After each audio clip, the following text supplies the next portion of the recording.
Salut tout le monde, j'espère que vous allez bien. L'introduction de ce nouvel épisode de Tabou mais utile vidéo a sauté. Donc au moment du montage, je m'en rends compte et je vous refilme ça pour vous mettre un petit peu contexte sur le sujet d'aujourd'hui et l'invité bien cher à mon cœur qu'on aura aujourd'hui. Donc c'est Romane, mais qui partage ma vie depuis bientôt 6 ans, qui prendra la parole aujourd'hui dans cet épisode pour nous raconter son histoire, nous parler de son papa, qui a été diagnostiqué dépressif, nous expliquer comment il est devenu le père de son père, comment il l'a accompagné dans ce combat, en prenant le risque de se perdre lui-même, pour finalement arriver à une fin d'histoire un petit peu tragique. Cet épisode abordera des sujets sensibles tels que les maladies mentales, particulièrement la dépression, l'addiction aux médicaments et le deuil. Si ce sont des sujets que vous ne souhaitez pas entendre et écouter, je vous conseille de passer votre chemin. Sinon, je vous souhaite une bonne écoute, enfin plus particulièrement un bon visionnage, parce que vous êtes en train de regarder la vidéo ici, présentement, et pas d'écouter le podcast. D'ailleurs, je t'invite, si c'est pas encore fait, à aller t'abonner, ou en tout cas à mettre en favori le podcast Tabou mais utile sur ta plateforme d'écoute habituelle. On est partout globalement, Spotify, Deezer, Apple Podcast, etc. N'oublie pas de le faire aussi, si t'as pas forcément toujours envie de voir ma tête. Romane, est-ce que tu peux commencer par nous parler un petit peu de toi, de l'environnement dans lequel tu es né, dans lequel tu as grandi? Alors, je suis né le 10 août 1994 à Paris, dans le 14e arrondissement. Je suis d'une famille du coup d'immigrés, comme on dit, avec une maman espagnole et un papa tunisien, qui sont venus en France environ quand ils ont eu 20 ans, quoi. Ma maman est quelqu'un de très consciencieux, elle a toujours travaillé de manière acharnée, on va dire, jusqu'à aujourd'hui, qui est encore le cas d'ailleurs, même si elle est à la retraite, j'ai l'impression qu'elle travaille toujours, parce que c'est son caractère, elle ne sait pas s'arrêter. Et mon père, c'était un petit peu l'inverse, c'était plutôt trouver un truc cool pour faire, mais pas trop. Et donc il travaillait lui dans des brocantes, donc il avait des semaines très chargées quand il y avait des grosses brocantes. Donc il travaillait à 5h du matin et rentrait tard le soir, mais il avait des semaines du coup où il n'avait pas besoin de travailler, et du coup il passait plusieurs semaines sans travailler, sans juste en vivant son quotidien tranquille, quoi. On était dans un cadre familial, on va dire, un peu privilégié. Pas beaucoup dans ma jeunesse. Plus tard ça s'est un peu, entre guillemets, amélioré si on veut. On n'a jamais manqué de rien. Et j'ai la famille de mon père, du coup, qui est plutôt même dans un cadre très aisé, qui avait une belle vie, une belle situation. Et le cadre de ma famille espagnole, du coup, du côté de ma mère, qui est plutôt le côté amour, famille très proche, beaucoup de contacts, on se voyait, c'est où je voyais le plus souvent. C'est-à-dire que j'étais à l'aise avec ma famille du côté de ma mère. Quand j'allais avec le côté de mon père, c'était plus bon, on s'assoit à table, on s'assoit dans un truc, et puis nous on attendait que ça passe, quoi. Quand t'as 7, 8, 9, 10, 11 ans, t'attends juste que ça passe. C'est pas le truc où tu prends beaucoup de plaisir.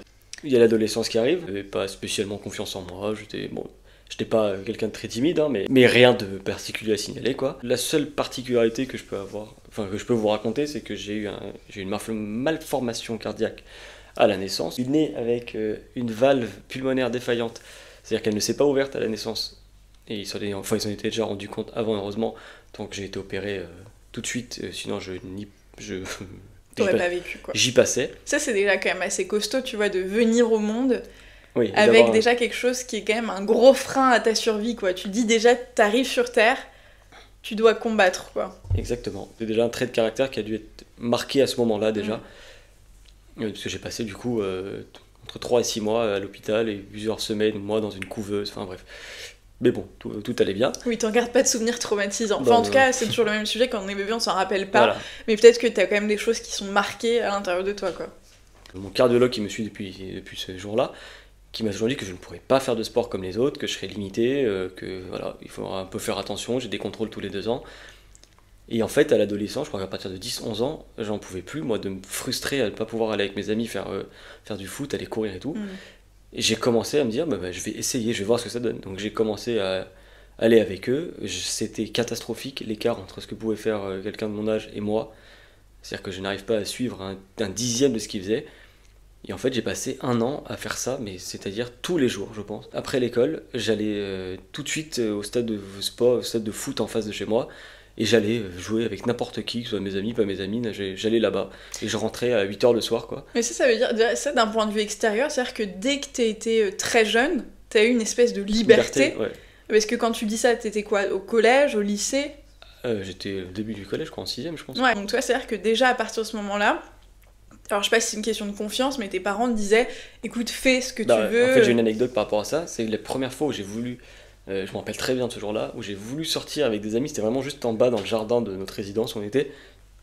Mes parents m'ont dit, y a pas de problème, tu peux sortir. Ils m'ont dit, c'est simple, si tu dois rentrer à 19h pile. Si tu rentres à 19h01, on ne te fait plus confiance et c'est terminé. Et je me rappelle être arrivé devant ma porte à 18h59, et à 19h00, j'ai tapé à la porte, j'ai dit voilà, je suis là. Et ils m'ont fait le coup 2-3 fois, et à partir de là, ils m'ont dit voilà, à partir d'aujourd'hui, on te fait confiance. Le jour où tu trahis notre confiance, c'est terminé. Et je me rappelle ne jamais avoir dépassé l'horaire, ou jamais avoir fait des trucs que j'aurais pas dû faire et m'être fait attraper ou ce genre de truc. Mais en fait, ils m'ont jamais posé de questions après. C'est-à-dire que je leur disais je sors, et je sortais, c'est tout. Ok. Et donc c'est à ce moment-là où j'ai commencé à faire pas mal de sport. Je rentrais fatigué et de la journée et du sport, et du coup pour faire mes devoirs et tout en plus, c'est compliqué. Ça commençait déjà un peu à être compliqué, je m'en rendais pas compte. Rythme bien chargé pour commencer ta petite vie. Et notamment, un petit détail, mon frère qui a un TOC, qui avait un TOC, quand il est allongé, de taper sa tête sur l'oreiller pour s'endormir ou se rendormir pendant la nuit. On avait un lit superposé. Oui, vous étiez dans la même chambre. Dans la même chambre, avec un lit superposé, et un lit superposé en une sorte de métal, avec une sorte de grille en dessous des... C'était pas des lattes. Oui, avec des ressorts. C'est une sorte de ressort, c'est-à-dire que quand lui tapait, moi je sautais au-dessus de lui en fait. J'avais des rebonds dans mon lit. En fait, je dormais 2 heures, il me réveillait, je dormais 2 heures, 1 heure, il me réveillait. J'étais épuisé parce que les nuits c'était pas bonne. Une jeunesse qui commence à être un peu quand même tourmentée. Enfin, pas tourmentée, déjà, mais... Pas lisse. Pas lisse. On rajoutait des petites barrières sur la route. Et pour faire la transition donc avec le sujet dont on va parler aujourd'hui et ton histoire avec ton papa, est-ce que tu peux me parler de votre relation ? Est-ce que tu saurais me caractériser la relation que vous aviez quand tu étais plus jeune ? J'ai très peu de souvenirs. Mais de ce que je me souviens, c'était un peu très sympathique. Mon père, tout le monde l'adorait. Il avait beaucoup d'amis. Toujours à rigoler, faire des blagues, organiser des trucs avec ses amis. Donc on était un peu plutôt tributaire de son programme. C'est-à-dire qu'on le suivait dans ses histoires à lui, plutôt que d'organiser des trucs par rapport à nous. Vous adaptiez à sa vie sociale, quoi. Exactement. Qui était, a priori, donc bien riche. Oui. Vous aviez de la compassion l'un pour l'autre, c'était un système plus autoritaire où t'avais peur de lui, ou à l'inverse, tu sentais que tu pouvais tout lui dire si t'avais un problème. Comment ça fonctionnait entre vous ? J'ai pas beaucoup de souvenirs. Je sais que j'avais pas peur de lui, c'est-à-dire qu'il était pas autoritaire au point de dire je peux pas faire ça, je peux faire ça. Je pense qu'au contraire, ça marchait sur la confiance. Ouais. Et je pense qu'on arrivait à un stade de confiance où en fait j'avais plus besoin de lui dire ce que je faisais ou ce que je voulais faire. Il me laissait faire, il me posait pas trop de questions, et puis c'est tout. Est-ce que tu peux nous parler du coup d'un moment qui a été élément déclencheur, ou en tout cas où toi les premiers souvenirs que tu as d'une situation qui commence à évoluer justement par rapport à ton papa ? Mes parents me l'ont caché, qu'ils commençaient à tomber en dépression pour nous protéger, ce qui est sûrement une bonne chose. Mais je me rappelle d'un soir de l'avoir entendu. Du coup, je pense que mon frère m'a réveillé, comme d'habitude. Je me rappelle d'avoir entendu ma mère un peu hausser le ton. Et d'entendre mon père pleurer un peu. Enfin, d'entendre un bruit de quelqu'un qui... Pas qui pleure, mais qui se renifle un peu comme quand on vient de pleurer beaucoup. Okay. Et donc, je trouve ça un peu bizarre. Et donc, je me lève et il y a un couloir, en gros, avec une porte, avec une baie vitrée. Et donc, je me mets derrière cette porte pour juste regarder, en fait, ce qui se passe, sans qu'il me voie. Et en fait, je vois mon père un peu... affalé par terre et pas bien, et ma mère qui est un peu devant en mode je sais pas trop quoi faire en essayant de le relever. Donc moi je me suis dit peut-être qu'il a fait un malaise, je sais pas, donc je vais et je le vois juste en train de pleurer comme quelqu'un juste de triste. Et ma mère qui me dit non mais c'est bon, tout va bien, tu peux aller dans la chambre. Et donc je retourne dans ma chambre, et bon après j'ai plus de souvenirs d'après, mais je me rappelle de ça, c'est la première fois que je me suis dit il y a quelque chose qui va pas. Je pensais qu'il avait appris une mauvaise nouvelle ou quelque chose comme ça. Oui, une première image marquante et inhabituelle. Voilà. Mais je me souviens pas. Je suppose qu'ils vont nous parler le lendemain ou que ma mère a dû m'expliquer. Je sais pas si c'était la vérité, un mensonge, une histoire pour juste. Voilà, je me rappelle pas. Mais je suppose que c'est ce qu'elle a fait parce que je me rappelle pas avoir posé de questions non plus derrière. Donc, ok. Mais en tout cas, tu te souviens de cette image, de cette première fois où tu vois ton père dans cette posture un peu d'enfant triste, qui était inhabituelle par rapport à ce que tu disais tout à l'heure d'un papa tout l'inverse en fait, hyper chaleureux, hyper humain. Ok. Et à partir de ce moment-là, est-ce que c'est progressif ? Est-ce que donc ça c'est un épisode un peu ponctuel ou est-ce que là tout va s'enchaîner rapidement ? Je crois que ça s'est pas mal enchaîné. En fait. T'avais quel âge ? Pour qu'on resitue un peu les choses. Ou en tout cas, pas forcément l'âge, mais en tout cas la période. Ouais, 11 ans je pense, entre 11 et 12 ans. Donc toujours pareil, début collège. Je pense que c'était ma 6ème ou ma 5ème, je pense, quelque chose comme ça. Après ça, je me rappelle avoir du coup entendu plusieurs fois sur plusieurs mois, je suppose. Du coup, ces mêmes bruits un peu de pleurs, de trucs, de quelque chose qui va pas. Mais sans m'en rendre compte la journée, c'est-à-dire que le jour je ne me rendais pas compte, bon après on ne le voyait pas spécialement, on allait à l'école et qu'on rentrait tard, mais du coup j'ai eu plusieurs scènes où je l'ai entendu comme ça, donc je pense que ça devenait de plus en plus le cas.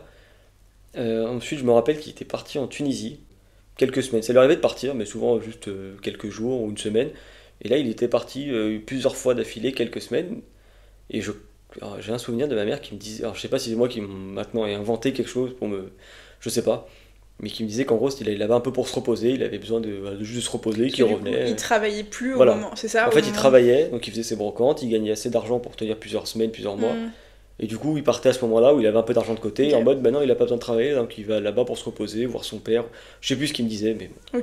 Là c'était des moments où il allait de moins en moins bien et qu'il avait vraiment besoin de prendre l'air, je sais pas ce qu'il faisait, mais peu importe. Juste de pas être dans son cadre habituel, ouais, quoi. Ouais. Et ta mère, pendant ce temps-là, est-ce que tu voyais, elle, un changement? Non, elle a toujours été très forte pour cacher... très très forte pour cacher les trucs négatifs envers moi et mon frère. Ouais, toujours résiliente à prendre sur elle pour... Non, franchement, oui, franchement dans mon quotidien, j'avais aucune différence. Juste que ton père était moins là. Voilà, juste que lui était de moins en moins là, je pense, c'est tout. Et quand il était là, en dehors de ces épisodes où tu disais que parfois tu l'entendais, voilà, avec vous, est-ce que tu remarquais quelque chose de différent? Je me rappelle pas. Ok. C'est très bizarre, mais j'ai aucun Non, souvenir. mais après, alors je suis pas psychiatre, mais on dit souvent que notre cerveau, enfin moi j'ai ressenti la même chose sur plein de choses, que ton cerveau oublie des choses, alors soit des détails qui sont pas importants, soit à l'inverse, des périodes qui l'ont été et qui sont trop difficiles, donc il vaut mieux... Bon. Du coup, après ces petites périodes-là, mes parents se sont séparés. Ok. Donc j'ai appris que c'était parce que mon père avait rencontré une nouvelle femme, et que c'est à ce moment-là où il est passé de faire des petites crises de temps en temps à être de plus en plus dans cette période de dépression. C'était de plus en plus récurrent, parce qu'il a encore vécu chez nous pendant pas mal de temps.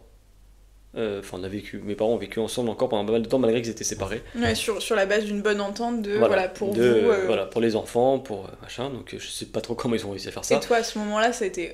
encore une fois, tu t'as pas de souvenir de cette période? Rien du tout. Ok. Zéro. Jusqu'au moment, je pense qu'à un moment c'est devenu trop compliqué pour ma mère, peut-être pour mon père aussi, mais je pense pour ma mère qui en avait marre et d'avoir un dépressif à la maison et d'avoir... Est-ce que ça voulait dire quoi typiquement? Alors peut-être qu'à ce moment-là tu t'en rends pas compte et tu nous en parleras plus tard, mais avoir un dépressif à la maison, qu'est-ce que ça veut dire? J'en parlerai plus tard, mais c'est très lourd mentalement, okay. C'est une charge qui est très... voilà. Parce que comme j'ai pas de détails de cette période-là, j'en ai pour les périodes d'après. Il y a un moment, où, je ne sais plus quand, je crois que c'était fin 4ème, où mon père a du coup quitté la maison et est allé vivre avec une autre femme ou chez une amie en attendant d'aller vivre avec cette autre femme. C'était toujours la même femme derrière la femme pour laquelle il a quitté ta maman. Voilà. Okay. Parce que je pense que pour ma mère c'était trop compliqué à ce moment-là. Et donc là, voilà. Donc là, il était vraiment pas là. Je me rappelle que ma mère nous a beaucoup parlé à ce moment-là. On était même allé voir une fois ou deux ou trois un psy pour les enfants, histoire d'exprimer ça, de faire des dessins, d'un peu d'exprimer tout ça. Ce qui est une très bonne chose. Ce qui est une bonne chose. Et le psy d'ailleurs avait dit qu'on avait l'air entre guillemets, assez bien réagir parce que justement, mes parents ont fait en sorte que ce soit pas trop violent pour nous, quoi. C'était bizarre de voir son père, mais ça allait parce que quand on le voyait, il était très bien et au contraire, il était même très content de nous voir. Ma mère avait l'air un peu quand même soulagée de plus la voir dans les pattes. Ouais. Donc en vrai, ça allait. Mais donc quand tu le voyais à ce moment-là, c'était à la maison? C'était non, quoi? C'était souvent à l'extérieur. Il venait vous voir Ouais, il venait, on s'organisait. justement, en fait, il organisait des trucs pour qu'on se voit. Donc c'était peut-être comme ce qu'il faisait avec ses amis, il le faisait avec vous maintenant. C'était presque parfois un peu mieux. Donc à ce moment-là, tout allait à peu près bien pour nous, ça allait. Pour moi, ça allait. Et puis, il a commencé à avoir quelques épisodes un peu plus dérangeants de ma mère au téléphone qui s'énerve vraiment avec lui assez régulièrement, où elle arrive même pas à se retenir de crier ou de trucs comme ça. C'est pas son genre du tout. Assez inhabituel, ouais. Voilà, donc je me disais que c'est quelque chose qui allait pas. Donc je pense moi dans ma tête, je me disais bon, elle est juste énervée contre lui, ce qui est normal et machin. Et puis il y a eu 2-3 épisodes où mon père a carrément pété des câbles en revenant dans la maison. Pour ça ils en parlaient à ma mère et puis vraiment ils se hurlaient dessus, c'était pas du tout leur genre. Et donc là je me suis dit qu'il y a quelque chose qui allait pas. Je pensais que c'était vraiment juste la dépression et que c'était ça. Et puis moi j'avais pas encore conscience des médicaments et des effets qu'il y avait. Mais il prenait déjà un traitement? Oui, il avait déjà un traitement à ce moment-là. Okay. Ouais. Il était déjà suivi, je pense, assez régulièrement. Je sais pas à quel point, mais assez régulièrement. Et jusqu'au jour où là où il y a vraiment une scène qui était vraiment anormale. Il est arrivé un soir, pleine semaine. Il a sonné à la maison, donc on a ouvert, il devait être facile 20h, 21h, donc c'est entre guillemets tard pour... Oui, c'est l'heure à laquelle tu vas te coucher, en fait. C'est l'heure à laquelle tu dînes et tu vas dormir, quoi. Il sonne, et ma mère, je vois qu'elle a pas très envie de l'ouvrir, mais nous...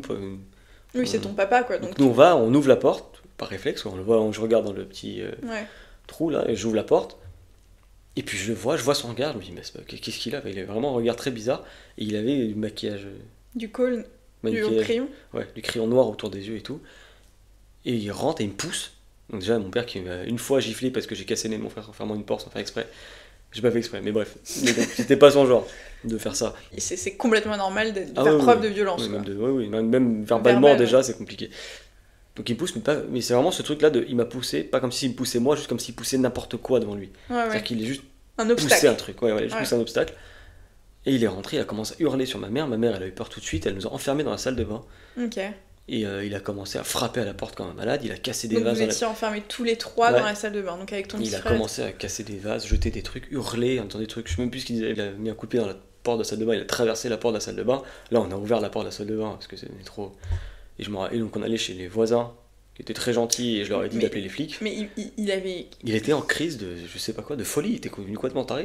Il avait eu une crise de, genre je sais pas si c'est les médicaments, cette femme avec qui il était, qui était une malade mentale aussi, après je l'ai appris et vu, et peu importe, qui était en crise de nerfs, de colère, de je sais pas quoi, perte de contrôle de tout ce qui se rend compte. Je suis allé voir les voisins qui ont appelé la police, qui ont mis un peu de temps à venir. Et en fait, on avait laissé juste ma mère avec lui. Moi, j'ai eu peur, donc je suis retourné à l'appart. La porte était fermée. J'ai sonné comme un malade. Ils ont fini par ouvrir. Et il a commencé à hurler, à dire des trucs, à presque pas pousser ma mère. Enfin, je sais plus trop tout ce qu'il a fait exactement. Mais ce souvenir que j'ai, c'est qu'en fait, il m'a tellement énervé à être comme ça. Et j'ai tellement vu Aaron traumatisé, mon petit frère traumatisé, ma mère aussi, hein, que genre j'ai giflé mon père et je lui ai dit tu vas te calmer tout de suite ou je vais te massacrer, quoi. Mais t'avais quel âge toi à ce moment-là? C'est quoi, dans la continuité, t'es milieu de collège, quoi. En 4ème ou 3ème. T'es pas non plus très grand et... Non, pas du tout. Non, j'ai vraiment cette image en plus de la personne de regarder de haut et de lui dire mais tu vas te calmer, de lui avoir une baffe en mode mais ça suffit là. Et ça le calme? Ouais, en fait il a été choqué parce que je pense que du coup on avait jamais eu ce rapport de force entre lui et moi, et du coup ça l'a calmé tout de suite. Il a été toujours virulent mais beaucoup moins dans les gestes et beaucoup moins dans les trucs, plus dans les mots, quoi. Puis les flics sont arrivés, puis ils ont expliqué, puis on a parlé avec lui, ils ont dit on peut rien faire, c'est l'appartement de mon père. Oui, l'appartement était au nom de ton papa. Il est chez lui, qu'est-ce qu'on va pas lui mettre dehors de chez lui? Ça, c'est un autre sujet aussi. S'il veut casser un vase chez lui, il n'y a pas de problème. Et donc ma mère elle a dit bon bah alors nous on s'en va, tant pis. Et puis en fait mon père il s'était calmé à ce moment-là, ça l'a calmé devant la police et tout ça. Il est redescendu de je sais pas d'où il était monté. Toi tu vois une espèce de transformation parce que quand tu dis j'ouvre la porte et que je le regarde, j'ai l'impression que c'est pas lui. Je me demande s'il avait pas pris de la drogue. Enfin franchement c'était vraiment pas lui. Et là, quand tout s'apaise, tu sens qu'il commence à... Et à ce moment-là, il redevenait un petit peu normal, il reprenait conscience, et puis il est parti, quoi. Parce qu'avant ça, juste pour faire un petit aparté là-dessus, il n'a pas de problème de drogue, il fume pas, est-ce qu'il boit particulièrement? Il fume pas, il boit pas, il fait rien du tout. Il adore faire la fête, il n'a jamais bu une goutte d'alcool, et au mieux, s'il fumait un cigare tous les 6 ans, c'était un bien. Ouais, donc il n'avait pas un rapport particulièrement déviant avec... Ni les médicaments, ni rien, franchement rien du tout. Donc cet épisode... Donc voilà, donc il y a eu cet épisode-là qui a marqué une bonne coupure un bon trauma aussi, je pense. Oui, entre ma mère et mon père aussi. Et je pense que c'était en 4ème parce que je pense que pendant un bon bout de temps on n'a pas revu mon père, il y a eu pas mal d'histoires. Après il y a eu d'autres histoires traumatisantes mais c'est pas la peine de tout raconter. Mais du même genre, de violence. Du même genre, du même genre. Et dans l'autre sens, plutôt mon père qui s'est fait déchirer par l'ex-copain de la fille avec qui il était, qui était champion de France de judo, karaté, chez champion de je sais pas quoi, ceinture noire. Il s'est fait massacrer, mon père a failli passer devant mon frère et moi, quoi. Donc encore, bon bref, donc il y a eu d'autres... Mais encore des belles scènes de violence. Des scènes traumatisantes, quoi. Et puis ça s'est apaisé, alors, je sais pas comment, je pense que mon père a commencé un peu à se calmer avec cette femme-là. Mais ils étaient toujours ensemble, donc il est resté un petit moment avec elle. Ouais, mais je crois qu'elle a joué avec lui, c'est-à-dire qu'ils étaient pas vraiment ensemble parce qu'elle avait peur de son ex. Et mon père du coup pouvait pas vivre chez elle alors qu'il pensait qu'il quittait ma mère pour vivre avec elle, et je pense qu'il vivait juste chez son ami. Et puis voilà, donc je pense que ça l'a un peu détruit, c'est-à-dire qu'il a perdu le côté de sa famille, et en fait avec elle il avait rien gagné non plus. Donc je pense que ça a commencé un peu le... Ouais, il pensait quitter ta mère pour une bonne raison en disant j'ai retrouvé un amour plus fort ou différent et donc j'ai vécu avec cette personne, mais en fait il a perdu vous, plus en fait son amour qu'il pouvait pas vivre, donc il était un peu entre les deux. Et bon, donc je pense que ça a aggravé sa situation. Je sais que les brocantes à ce moment-là, il y a eu la crise et tout ça, que c'est un truc qui ne fonctionnait plus du tout, ou très très mal. Donc même économiquement, je pense que ça commence à devenir compliqué. Après, ça s'est un peu arrangé entre mes parents, je ne sais pas comment. Jusqu'à aujourd'hui, je ne sais pas comment c'est passé. Ma mère est très gentille, voire trop gentille. Et je pense que mon père, s'est rendu compte qu'il avait fait une grosse connerie, qu'il a commencé à revenir un peu vers ma mère, et que ma mère, elle a dû le laisser revenir dans sa vie, quoi. Et c'est à ce moment-là où on a décidé du coup d'aller... Enfin, eux, ils ont décidé, en nous proposant d'ailleurs. Je me rappelle très bien de cette discussion, ils sont venus nous voir, moi et mon frère, pour nous dire, voilà... Donc ton père revient vivre avec vous? Il revenait à la maison, oui. Ah d'accord, il était pas là. Ouais, je crois quand même qu'il était revenu vivre à la maison, ouais. Ouais, c'est possible. Ok. Et ils nous disent, voilà, on a pris une décision, ton père il va aller vivre à Tunis, en Tunisie, avec son père, parce qu'il va l'aider, il va pouvoir retravailler un peu là-bas pour se relancer. Mon père est dans une phase de relancer sa vie, quoi. Ok. Donc toujours sur un fond, entre guillemets, de dépression. Enfin, il avait été diagnostiqué dépressif, mais avec des hauts et des bas, quoi. Voilà. Et là, c'était une espèce de période un peu creuse. C'était une période où en fait, ils avaient essayé beaucoup de choses, beaucoup de médicaments, beaucoup de traitements, et puis que ça arrangeait pas spécialement. Ils ont dit, bon, le problème, c'est que il faut que tu relances ta vie en général. Donc, mes parents sont venus, ils nous ont pris Aaron et moi dans la chambre, ils nous ont dit, bon, voilà, ton père va aller vivre en Tunisie pour son bien, machin. Donc la décision était quand même prise que lui, il y aille. Au moins pour lui. Voilà. Okay. Au moins pour lui. Ma mère avait dit qu'elle serait prête aussi à y aller s'il fallait. Et donc ils nous ont demandé notre avis. Ok. Et moi j'étais très, très chaud parce qu'en fait nous on allait là-bas tous les étés. En fait t'es hyper content quand on te propose ça, sans forcément te rendre compte du pourquoi, du comment, c'est juste mais en vrai trop bonne opportunité quoi. Ouais, vraiment j'ai pas réfléchi à pourquoi on y va, c'est juste me dire ça va être génial. Et en plus j'aimais pas spécialement la vie à Paris moi. Je préfère une ville où il y a la mer, où il y a du soleil, un peu d'espace vert. Et moins de stress. Je pense qu'en fait j'avais déjà assez de stress à ce moment-là. Maintenant je me rends compte, mais je pense que j'avais déjà assez de stress à ce moment-là pour en plus avoir un quotidien stressant, c'est-à-dire les transports en commun, la grisaille et tout, ça me minait le moral encore plus. Du coup, moi j'étais super content. Mon frère était plus petit, donc il était juste en train de suivre un peu l'histoire, donc je pense qu'il était content aussi. Pour lui à Tunisie, c'était manger des pizzas et... Bah oui, les vacances en fait. Les vacances. Ok, donc vous partez en Tunisie. Donc on part en Tunisie pour moi, du coup, ma rentrée en seconde. Ok, donc ma tu troisième. finis ton collège à Paris. Voilà. Et tu pars faire ton lycée en Tunisie. Mais je pars faire mon lycée en Tunisie. Avec ton papa, du coup, qui est dans quel état à ce moment-là? T'as le souvenir d'un papa qui avait envie d'eux, qui était capable d'eux aussi, parce qu'il y a cet aspect-là dans la dépression. Envie d'eux, je suis pas certain. Je pense que c'était un peu, j'ai pas le choix, je sais pas quoi faire d'autre, donc je pense que c'était plutôt... Ok, subi presque. Pas subi, c'était un entre-deux, je pense que c'était vraiment... Comme ce que tu disais en début, en fait lui il était là, il se laissait un peu porter quoi. Ouais, là voilà, tu sens que c'est la continuité. C'était le même truc, c'est en mode c'est pas bête comme idée, ça peut marcher alors on va y aller, puis c'est tout. Okay.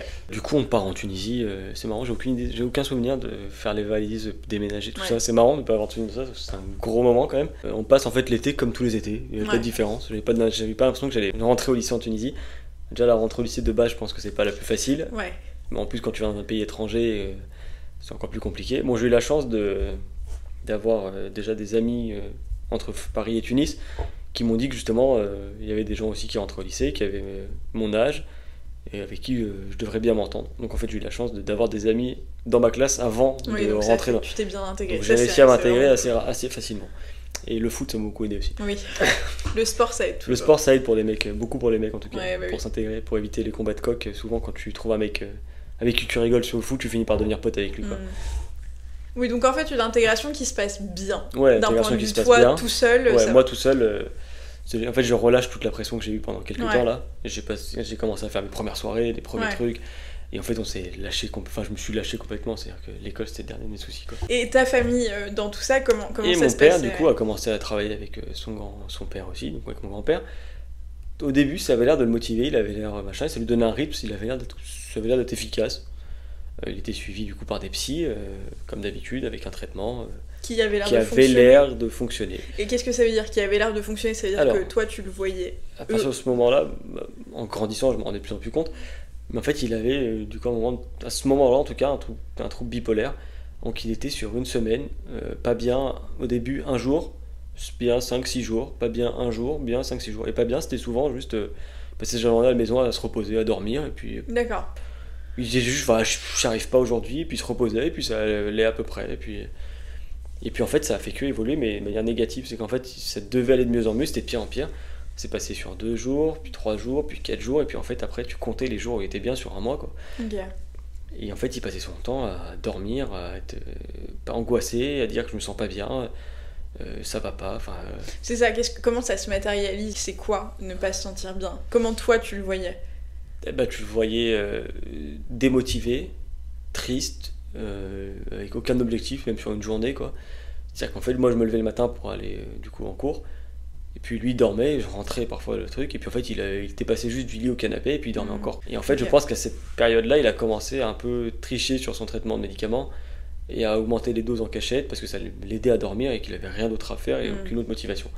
Donc je pense que ça l'a pas aidé sur le long terme du tout. Il a commencé à plus être capable de travailler avec son père. Donc je pense que ça l'a aussi pas aidé parce que du coup mon grand-père lui donnait de l'argent juste pour vivre, mais un peu comme tu donnes de l'argent de poche quoi. Donc psychologiquement ça t'infantilise.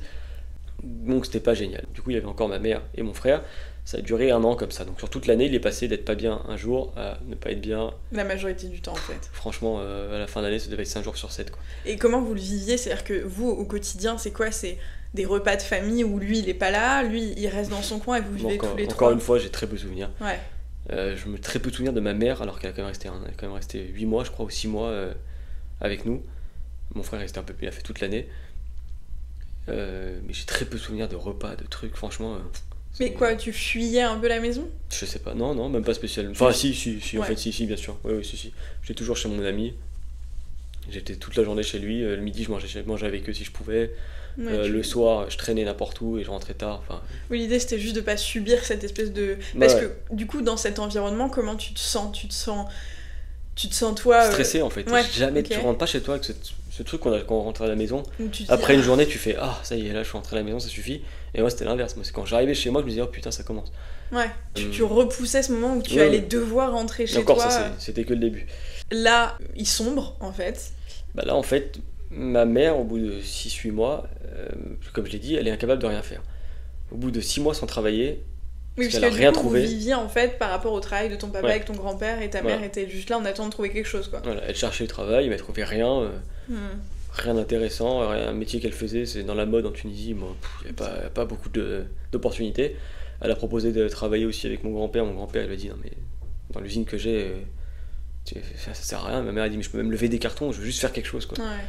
Et puis mon grand-père a dit non mais je vais pas t'emmener ici. Et puis je pense que je sais pas si vous voulez faire en sorte que ma mère et mon père soient pas toute la journée collés non plus, j'en sais rien, peut-être. Mais du coup au bout de 6 mois, le boss de ma mère la rappelle pour lui dire écoute j'ai juste besoin de toi pour une mission pendant quelques semaines. Et donc ma mère part pour faire cette mission, pour prendre son argent, pour l'occuper, parce que je pense qu'on n'en pouvait plus. Hmm. Et donc elle va faire sa mission, et en fait, après, au bout de quelques semaines, elle appelle mon père pour lui dire en fait, je vais pas revenir. Hmm. Elle se sauve. En fait, elle s'est sauvée, elle a dit en fait, je peux pas revenir, parce qu'en fait, mon père avait rencontré encore une nouvelle femme. Mais tu vois, je me questionne sur comment dans ce cadre-là, quand t'es a priori pas bien, Ouais, comment mais- tu rencontres des gens? C'est-à-dire que Justement, l'énergie c'est ce que qu'il j'allais avait. dire, c'est qu'en fait, il avait beaucoup d'amis, et cette tonne d'amis qu'il avait, beaucoup c'était des Tunisiens ou des gens en Tunisie. Donc l'été, c'était la fiesta, ils étaient des bandes de 50, 60, 100 Ouais, personnes faire qui la se connaissaient fête. quoi. C'est-à-dire que nous, quand on est des bandes de 10 pour faire une soirée, eux ils sont 80 quoi. Hmm. Et du coup, il avait rencontré du coup une nouvelle femme. Et ma mère était au courant, parce qu'elle me l'a dit après, elle m'a dit qu'il l'avait carrément dragué devant elle, sans gêne et tout. Et donc ma mère, je pense qu'à un moment, elle a dit bon, Ouais. ça suffit, elle a raison. Oui, Donc en fait, elle n'est pas revenue après cet épisode-là. Et en fait, à ce moment-là, mon père avait justement un nouveau trouble dans sa bipolarité, c'était d'être bipolaire et excessif. C'est-à-dire que quand il était pas bien, ça devenait très grave, et quand il était bien, c'est le mec le plus heureux du monde, il voulait acheter tout et n'importe quoi. Mais ça, c'est vraiment propre à cette Ouais. maladie de bipolarité, justement, cette espèce Bah avant de c'était un phase. peu juste C'était je suis plus triste, modéré. je suis bien. Et là c'était j'ai envie de me suicider à j'ai envie d'aller faire le tour du monde avec ma Ouais. femme, avec ma meuf et kiffer, aller en soirée. Bon, il buvait même pas d'alcool, mais il voulait aller en soirée tout le temps. Enfin, Ouais. c'était vraiment deux extrêmes complets quoi. Et du coup c'était encore plus frustrant pour moi parce que moi du coup je le voyais super bien. Je me disais ah bah c'est bien, c'est de Ouais. mieux en mieux. Et puis en fait 2 jours après tu le retrouves au Ouais. fond du gouffre quoi. Parce que du coup, à ce moment-là, quand ta mère, elle reste à Paris, vous faites quoi? Et bah, ma mère nous appelle et elle nous dit voilà, bah, moi je vais rester à Paris. Si vous voulez rentrer, vous pouvez rentrer. Si vous voulez rester, vous pouvez rester. C'est vous qui décidez quoi. Mon frère était pas très chaud, mais bon. Il était tout petit, enfin, Mais il était t'es plus petit. beaucoup plus jeune. Moi je voulais rester parce que je kiffais ma vie. Je commençais à aller en Ouais. soirée, à avoir plein de potes, à jouer au foot avec des gens. Enfin bref, je commençais à avoir une vie sociale sympathique. Et mon frère il s'est juste dit bon bah non, je vais rester, je vais finir mon année et puis on verra. On fait l'année comme ça, la fin de l'année comme ça. Mon père a eu des périodes un peu mieux, je pense que ça l'a un peu bougé de se dire Elle est partie. elle est plus là et il faut quand même que je m'occupe d'elle. Donc il était une période un peu mieux. Et puis il y a cette femme qui était là, qui était adorable. Jusqu'à aujourd'hui, j'ai souvent des nouvelles d'elle et voilà, c'est vraiment une femme bien quoi. Mhm. Et qui a un peu commencé à venir un peu à la maison, aussi à l'aider un peu. Et donc il a recommencé un petit peu à lâcher à se laisser un peu plus aller pour les tâches quotidiennes quoi. Et je pense qu'au final ça l'a pas aidé non plus. Mhm. Et puis du coup à la fin de l'année mon frère Il est reparti. ma mère a dû dire je peux pas rester sans mes enfants, donc elle a dit vous rentrez machin. Moi j'ai dit non, moi je laisse pas papa tout seul. Je me rappelle de cette phrase, elle m'a dit non mais vous rentrez à Paris ça suffit. Mais mon grand-père m'avait dit, et j'ai dit non moi je laisse pas mon père tout seul. Mhm. Donc, Parce que à ce moment-là, toi, comment tu te sens? bah en fait il y a Tu commences à bah, te en fait, sentir responsable, il y bah a ouais. ce twist dans la relation père-fils. Oui, bah parce où- qu'en fait c'est ma mère qui devait avoir ce rôle en fait quand mon père était pas bien. Et maintenant Ouais. quand mon père était pas bien, c'était qui? Bah c'était à moi de commencer à m'occuper Oui, en fait, et le de mon fait petit qu'elle soit frère partie et que vous soyez plus que tous les trois, tu sens que t'as une espèce de place à prendre qui en fait qui est Ouais, inoccupée pour le moment. oui, ça s'est fait petit à petit, je m'en rendais pas trop compte, et c'est le jour où j'ai dit cette phrase où en fait j'ai compris que c'était déjà le cas. Ouais. Et donc quand elle m'a dit bah vous allez le laisser, je me suis dit non, je peux pas le laisser quoi. Enfin, vu l'état dans lequel il est, qu'est-ce qu'il va faire tout seul, comment il va faire? Ouais. Et avec notamment la femme avec qui qui était aussi de plus en plus réticente en disant mais c'est trop compliqué, Oui, tu sentais que. c'est trop difficile, bah, je l'ai vu, je l'ai entendu dire en me disant mais c'est trop compliqué, tu peux pas être comme ça tout le temps, il faut que tu te motives. Ça l'a frustrée elle aussi, elle devait dire mais Ouais, et bouge-toi ça se quoi. comprend. C'est ça qui est ultra complexe en fait dans ces situations, Ouais. c'est que pour vous, l'entourage, à la fois je pense que ça fait. Enfin, je sais pas, tu me diras, mais à la fois je pense que ça fait mal au cœur, en même temps c'est frustrant, parfois énervant. Je pense que toi aussi, en fait, tu vis une espèce de multitude d'émotions où tu lui en veux, t'es en colère, t'as de la peine, t'as de la pitié, t'as machin, et en fait tu sais pas ce que tu dois faire. Donc j'imagine que quand t'es pas obligé de le faire et que bah, t'es juste la compagne ou l'ami ou machin, et que tu peux bah, en fait reculer, bah Oui, t'es t'as tenté de le faire quoi. Bah, c'est ce qu'elle a fait. Et en fait, elle a fait ça pour. C'est ce qu'elle lui a dit, je me rappelle. Elle lui a dit moi, je fais ça pour me protéger moi parce que sinon, je vais sombrer avec toi, quoi. C'est Oui. pas possible. Bah comme ta maman en fait, Oui, et à c'est juste pareil. titre. Ouais. Bon, ça se comprend totalement. Donc en fait, là dans le switch entre la relation que vous aviez avant d'un père dépressif, mais effectivement de temps en temps, voilà, à là on a quand même ce switch de Ouais. toi qui dit c'est moi qui dois m'en occuper. Donc tu prends la place que lui était censé occuper. C'est pas lui qui te dit bah non faut que je m'occupe de mes enfants, faut que je fasse ci, c'est toi qui renonces à quelque chose. Ou, en tout cas à ce moment là je pense que tu le vis pas forcément comme un sacrifice parce que t'as aussi plein de trucs qui sont trop chouettes, mais toi qui te dis bah non je suis responsable, je dois m'occuper de lui. Et genre c'est le premier jour où tu t'es dit ça et après ça t'a suivi quoi. Exactement. Et puis, j'ai même souvenir de mon grand-père aussi qui m'a dit, quand je dis que je restais là, et en fait, mon grand-père était très frustré par cette situation parce qu'il n'arrivait pas. Mon père, c'est quelqu'un de très pragmatique. C'est un génie en mathématiques, c'est-à-dire que pour lui, 1 plus 1 ça fait 2, donc un mec malade avec des médicaments ça se soigne. Ouais. Et donc un mec malade qui prend des médicaments et qui ne soigne pas, il comprend pas. Ouais. Il n'arrivait pas à comprendre. Puis en plus les émotions c'est aussi. Les émotions, tout ce qui Je va pense avec. que quand t'es très concret c'est très complexe de. Surtout une maladie comme la dépression, ça ne se voit pas physiquement à Oui. part quand tu pleures quoi. Et du coup il m'avait dit bah très bien que tu restes là, c'est toi qui vas t'en occuper parce que moi j'en peux plus.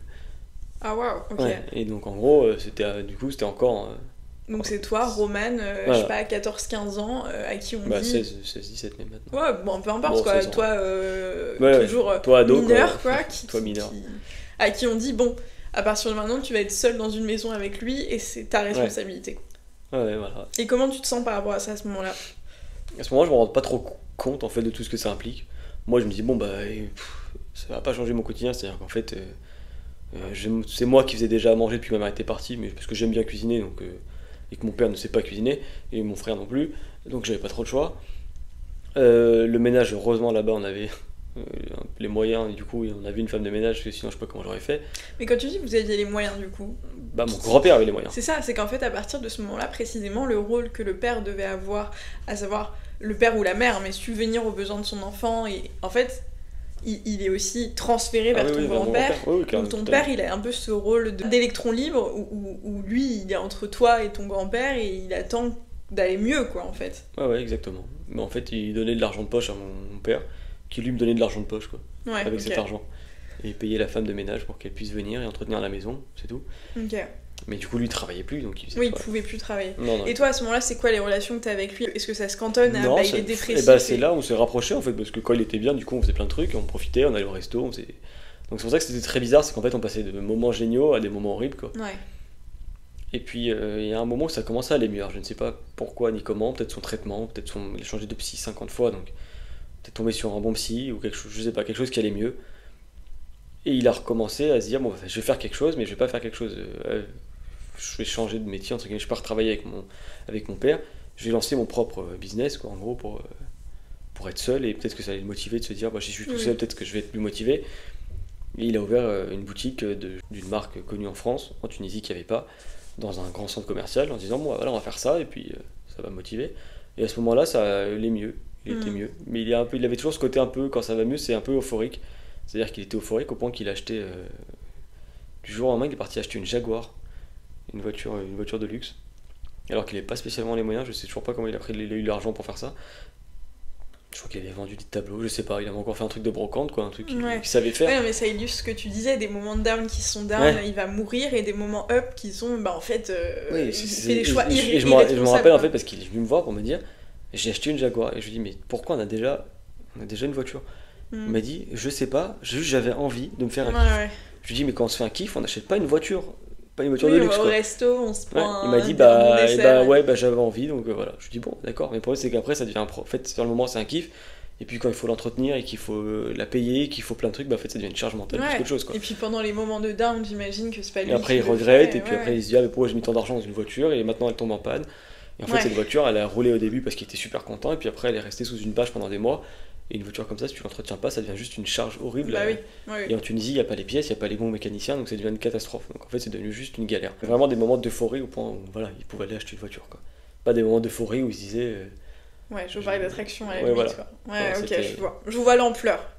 Mais donc du coup, toi là, t'es au lycée, tu finis par installer cette espèce de relation où en fait vous avancez seuls tous les deux pendant combien de temps? Enfin, Ah, ça a duré encore une bonne année après le départ de ma mère, quoi. Et puis après, je pense qu'après, à ce moment-là, il s'est remis avec la femme, du coup. Parce que du coup, à ce moment-là, il allait mieux. Je pense qu'elle était contente de voir qu'il avait ouvert son business et que du coup, il était motivé. Elle le retrouvait, en fait. Elle le retrouvait. Et donc là, mon père, en fait, il était de plus en plus absent parce qu'elle vivait dans une autre ville, travaillait dans une autre ville, qui était pas loin, qui est à 1h30 de route, quoi. Mais mon père, en fait, était de plus en plus absent et moi, j'étais de plus en plus tout seul à la maison. Au début, il partait le week-end, après, il partait 3 jours, après, il partait machin, et en fait, après, il est parti. Il y a un moment, j'ai passé, je crois, quelques semaines, mois, tout seul, en fait. Et j'ai même pas eu conscience. C'est mes amis aujourd'hui qui me disent, mais tu te rappelles pas quand t'as passé 3 semaines, 3 mois, ou je sais pas combien de temps, tout seul chez toi? C'est assez loufoque, ça. Et en fait, je m'en rappelle, c'est bizarre, mais j'ai aucune notion du temps que j'ai passé, en fait. Ou alors, il revenait peut-être un jour ou deux, et puis on partait, et puis. Ouais. Mais en fait, à ce moment-là, j'ai commencé, en fait, on s'en rappelle, parce qu'avec mes copains, en fait, on a commencé à prendre. Du coup, vu qu'il y avait 2 ou 3 voitures à la maison qui servaient à rien, bah en fait, moi je prenais une voiture pour me dire, bon bah. Là, on habitait, on était excentré, il fallait prendre des taxis, peu importe où je voulais aller. C'est-à-dire qu'il n'y avait pas de. Il y avait rien en fait. Tu commences à te débrouiller tout seul, quoi, en fait. Oui, en fait, c'est-à-dire que même si bon, tu fais des trucs qui sont pas très ok. Voilà, en fait, en gros, pour vous dire, on était dans une sorte de résidence en dehors de la ville, quoi. Et il y avait, à part une forêt autour de nous, il n'y avait rien. Donc quand je voulais faire des courses, il n'y avait pas Uber, il n'y avait rien là-bas. Donc il fallait prendre un taxi. Donc quand tu prends un taxi, que ça te coûte je sais pas combien, et qu'en plus il faut en trouver les taxis là-bas, il n'y a pas de Bolt, il n'y a pas de truc. Mais qui te donnait de l'argent déjà, du coup? Et bah du coup, c'était lui qui me donnait ton argent de poche. Mon argent de poche, quoi. Quand il passait, quoi. Quand il passait. Ouais, c'est ça. Et du coup, à ce moment-là, j'ai commencé à me dire, moi ça commence à me saouler de marcher 15 minutes et d'attendre un taxi pendant 40 minutes pour aller quelque part, pour attendre un taxi, pour juste aller m'acheter 3 trucs de course. Et en fait, je me suis dit, bah, il y a la voiture. Personne me demande rien, bah, je vais me démerder tout seul. Donc en fait, j'ai commencé à prendre la voiture. J'ai appris à conduire tout seul. Évidemment, ne surtout jamais reproduire. Ouais. Et Sandro, mon fils, si un jour tu passes par là, papa est un très mauvais exemple là-dessus. Voilà. Donc j'ai appris à conduire et en fait j'ai commencé à prendre la voiture tous les jours. C'est-à-dire que j'allais au lycée en voiture sans permis. Mais la problématique, bon, toi, alors à la limite t'es adolescent, enfin tu fais des bêtises, mais c'est-à-dire qu'aucun adulte. Non, mais personne te court. Voilà, mais personne ne contrôlait rien. Personne s'en inquiète. C'est là où du coup à la fois donc t'étais devenu responsable, mais une fois qu'il allait mieux tu l'étais plus, mais par contre t'étais tout seul, quoi. Ouais. Ok. Et donc ça dure jusqu'à quand? 6 bons mois. On a passé 6 bons mois à bien profiter de la voiture, à aller en soirée, à faire n'importe quoi. Et ton père, donc lui, il va mieux? Et voilà, il allait. En tout cas, je le voyais moins, donc je le voyais moins mal, mais en tout cas ça avait l'air d'aller en tout cas mieux. Ok. Et après il y a une autre étape, il y a un autre revirement de situation. Ouais.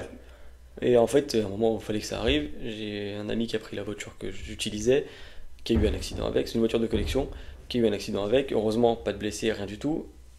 Mais la voiture fracassée, quoi. L'accident qu'il a eu s'est passé juste en face de l'appartement du meilleur ami de mon frère en Tunisie. Et donc, en entendant l'accident le soir, les parents sont sortis, ont reconnu la voiture parce qu'il n'y en avait qu'une seule en Tunisie. Et ont appelé du coup mon père pour lui dire, ta voiture a eu un accident. T'es où? Mon père du coup s'est dit, comment ça ma voiture? Moi je suis pas là, ma voiture elle est dans mon garage. Donc mon père a débarqué, du coup il a pris la route directement le soir de là où il était, et il a débarqué à la maison, furieux comme pas possible, parce que du coup, comme je vous l'ai dit, c'était basé sur la confiance. Ouais. Et là en fait il a dit, mais vraiment t'as brisé ma confiance, c'est-à-dire que pourquoi tu prends ma voiture, pourquoi tu m'expliques pas, pourquoi tu m'as jamais demandé, pourquoi tu me parles pas, bref. Et il m'a dit, fais tes valises, dégage de la maison, je veux plus te voir, quoi. Enfin bref, il était furieux, vraiment furieux, quoi.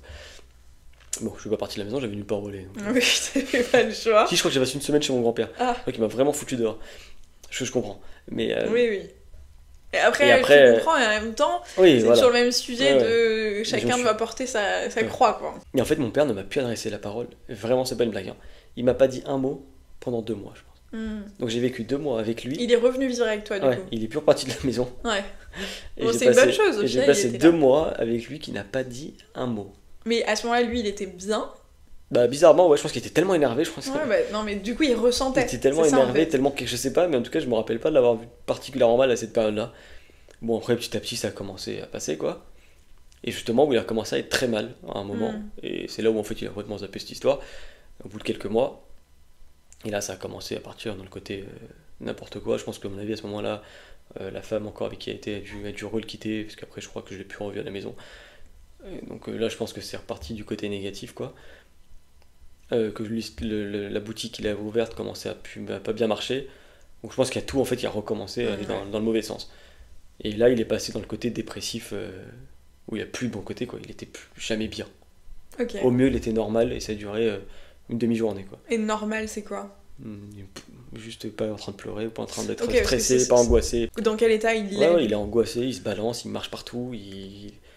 C'est quelqu'un d'angoissé quoi. Il est profondément pas bien. Tout le temps. Tout le temps. Il se réveille le matin, il est pas bien, il se couche le soir, il est pas bien. Ok. Il Et passait son fait temps quoi à la dormir. journée? Il dort. En fait, il a commencé à aller voir des médecins, leur dire qu'il était mal, ils augmentaient les doses, il est retourné voir les mal, je suis mal, ils augmentent les doses, je suis mal. Il avait des doses pour les chevaux, quoi. Ouais. Il était défoncé aux médicaments, donc en fait, il était juste en train de dormir, puis pas bien, il prenait des médicaments, il se rendormait, il titubait, il mangeait pas. Moi, je faisais à manger, machin, il voulait, à part prendre du café et des gâteaux, il voulait pas manger, donc son hygiène de vie était dégueulasse. Parce que du coup, c'est toi qui t'occupais de lui faire à manger. Ouais, c'est moi qui faisais à manger, c'est moi qui allais faire les courses, du coup, parce qu'après j'ai eu mon permis, donc j'ai pu vraiment conduire, donc j'allais faire les courses, donc j'allais faire trucs, et puis c'était de pire en pire, et quelques mois après, il a commencé même à me faire des crises au point où il me disait, où je l'emmenais à l'hôpital parce qu'il tremblait, il hurlait, il était trop mal, il me disait j'ai l'impression que je vais mourir. Donc je l'emmenais à l'hôpital, là-bas il lui faisait une piqûre d'antidépresseur, je sais pas exactement, mais pour le calmer, quoi, un truc ça le défonçait complètement. Calmant, ouais.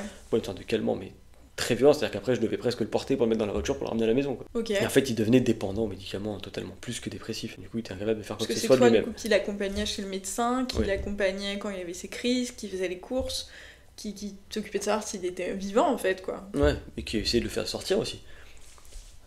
Parce que moi du coup j'ai commencé aussi à être pas bien. Moi je commence à devenir une photocopie de lui. En fait de le voir toujours pas bien, machin, toujours démotivé, toujours envie de juste dormir, rien faire. Moi je commence à perdre la motivation pareil hein, pour l'école, pour les trucs, j'ai de moins en moins envie de faire des choses. J'ai vraiment le souvenir d'un jour de me lever et je me dis, quand je me lève je suis pas bien, c'est que je me réveille en étant angoissé, en ayant envie de pleurer en me disant, et en fait je le vois lui sur le canapé du coup allongé en face, et là je me dis, ça va pas. Et si je fais pas un truc maintenant, là, aujourd'hui, je vais finir comme lui. Et je me suis levé et je me suis dit ok je vais faire quoi, et je suis parti marcher je crois un truc comme ça. Et je me suis dit, il faut que je fasse quelque chose. Et en marchant en fait dans la résidence, j'ai vu qu'il y avait une salle, un bâtiment avec le spa, la salle de sport de l'hôtel. En fait, cette résidence contient un hôtel avec le spa, la salle de sport, la piscine et tout. Et je me dis, bon, ça va, voilà, je vais faire ça aujourd'hui. Je vais aller, je sais pas, je vais aller là-bas et je vais faire de la piscine, j'en sais rien. Donc je rentrais de l'école et j'allais là-bas. Et puis après, j'ai mon meilleur ami que j'ai commencé à chauffer aussi, qui lui avait envie de faire de la musculation à ce moment-là. Et en fait, on a commencé à aller tous les jours sans exception là-bas. Mais ce qui est une bonne chose en soi. On est allé je pense que lui aussi, du coup, aujourd'hui, fuyait aussi quelque chose parce qu'il était avec moi. Et c'est pas normal qu'il soit avec moi de 17h à 23h jusqu'à que la salle ferme et qu'il nous foute dehors. Je sais même pas ce qu'on faisait pendant si longtemps. Donc je terminais les cours, on prenait un taxi à deux, il venait avec moi, j'allais chez moi, je me changeais, j'allais au sport et je rentrais à 23h. Donc là, à ce moment-là, c'est une nouvelle technique. Donc c'est te sauver. Mais du coup, te sauver implique aussi d'être dans l'évitement. De fuir. Ouais, je me suis dit, si je combats encore ce truc, je vais pas y arriver, quoi. Okay. Et du coup, comment ça évolue pour ton papa? Ça n'évolue pas. Il est constant dans son je fais rien et puis je subis ma vie, quoi. Il est pas bien tous les jours, il a des crises d'angoisse, il a des crises de pleurs, il a des crises où il passe son temps enfin, il a les jambes qui le démangent, en fait. Et en fait, il passe son temps à faire des allers-retours. Un peu comme un fou, quoi. À faire des allers-retours dans le couloir toute la journée. Parfois, il a marché. Franchement, des 7, 8, il m'a dit j'ai passé de 10h du matin à 18h à marcher, quoi. Mais dans la maison? Dans la maison, il avait des douleurs horribles aux jambes parce qu'il avait mal au mollet, mal aux pieds, il avait des ampoules juste en marchant dans la maison. Il marchait parce qu'il avait mal? Ou il avait mal parce qu'il marchait? Non, parce qu'il avait mal et il fallait qu'il marche. Il avait les jambes qui démangeaient à cause des effets secondaires des antidépresseurs. Certains des médicaments et les mélanges qu'ils faisaient à Tunis, c'était un cocktail explosif. J'ai une image en tête, c'était d'arriver chez toi à cet endroit-là en Tunisie, enfin dans votre maison en Tunisie, et de voir sur la table du salon, donc la table basse face à la télé et à ce canapé dont tu parlais où ton papa était. Je me rappelle aussi que une fois je me suis assise sur un fauteuil et qu'il m'a dit ah non mais là c'est ma place, c'est là où et effectivement ça avait genre la forme de et comme s'il avait besoin d'être rassuré à cet endroit. Et je me rappelle qu'en face de ce fauteuil il y avait effectivement un plateau avec des tonnes de médicaments dessus et je me rappelle de me dire mais quoi, c'est votre armoire à pharmacie? Et tu me disais bah non c'est ce que prend mon père en fait. Ça je me rappelle, ça m'a vraiment l'armoire à pharmacie c'était une pharmacie complète, donc ça n'évolue pas et du coup il a ces crises qui se manifestent de manière différente, quoi, que ce soit du pleur, de l'angoisse ou de la marche. Moi du coup je sens que le sport ça me fait du bien, ça m'aide vraiment et donc j'essaie de le motiver à faire pareil, à dire bah viens avec moi, la salle de sport elle est à 5 minutes à pied. Viens, on va là-bas, viens avec moi, juste fais du tapis, fais du vélo, marche, je sais pas, va au spa, va à la piscine. Et il voulait rien faire, mon grand-père a essayé plein de trucs, que ce soit des kinés, des masseurs, n'importe quoi. Il m'a dit fais ce que tu veux, mais fais quelque chose, quoi. Ouais, vous avez tout tenté, quoi. Et il voulait rien faire. Et il pouvait rien faire aussi. Pouvait, et il voulait pas, je pense aussi. Les deux. Puis on est arrivé sur du coup les phases où ça devenait de pire en pire, c'est-à-dire que là c'était vraiment des doses de médicaments où il avait recommencé à avoir un peu comme il y a une première fois, une sorte des crises illogiques, sans raison, de n'importe quoi. De nerfs. De nerfs, de pleurs, des crises de pleurs au point qu'il se roulait par terre, enfin des trucs un peu extrêmes, quand on passait dans le niveau extrême de certaines choses. Je sais plus dans quelle période c'était, j'étais allé à Paris, je suis rentré au bout de 2 semaines et il est venu me chercher à l'aéroport, donc il avait fait l'effort de venir, donc c'était bien. Et souvent, en fait, très souvent il arrive à faire cet effort de venir me chercher à l'aéroport, c'est un truc qui... Je sais pas, je crois que j'aimais bien le faire. Et là, en fait, je le vois au loin, et en fait, il se tenait pas droit. Il était complètement penché sur un côté. Et en plus, il avait maigri, il avait fondu, quoi, en 2 semaines.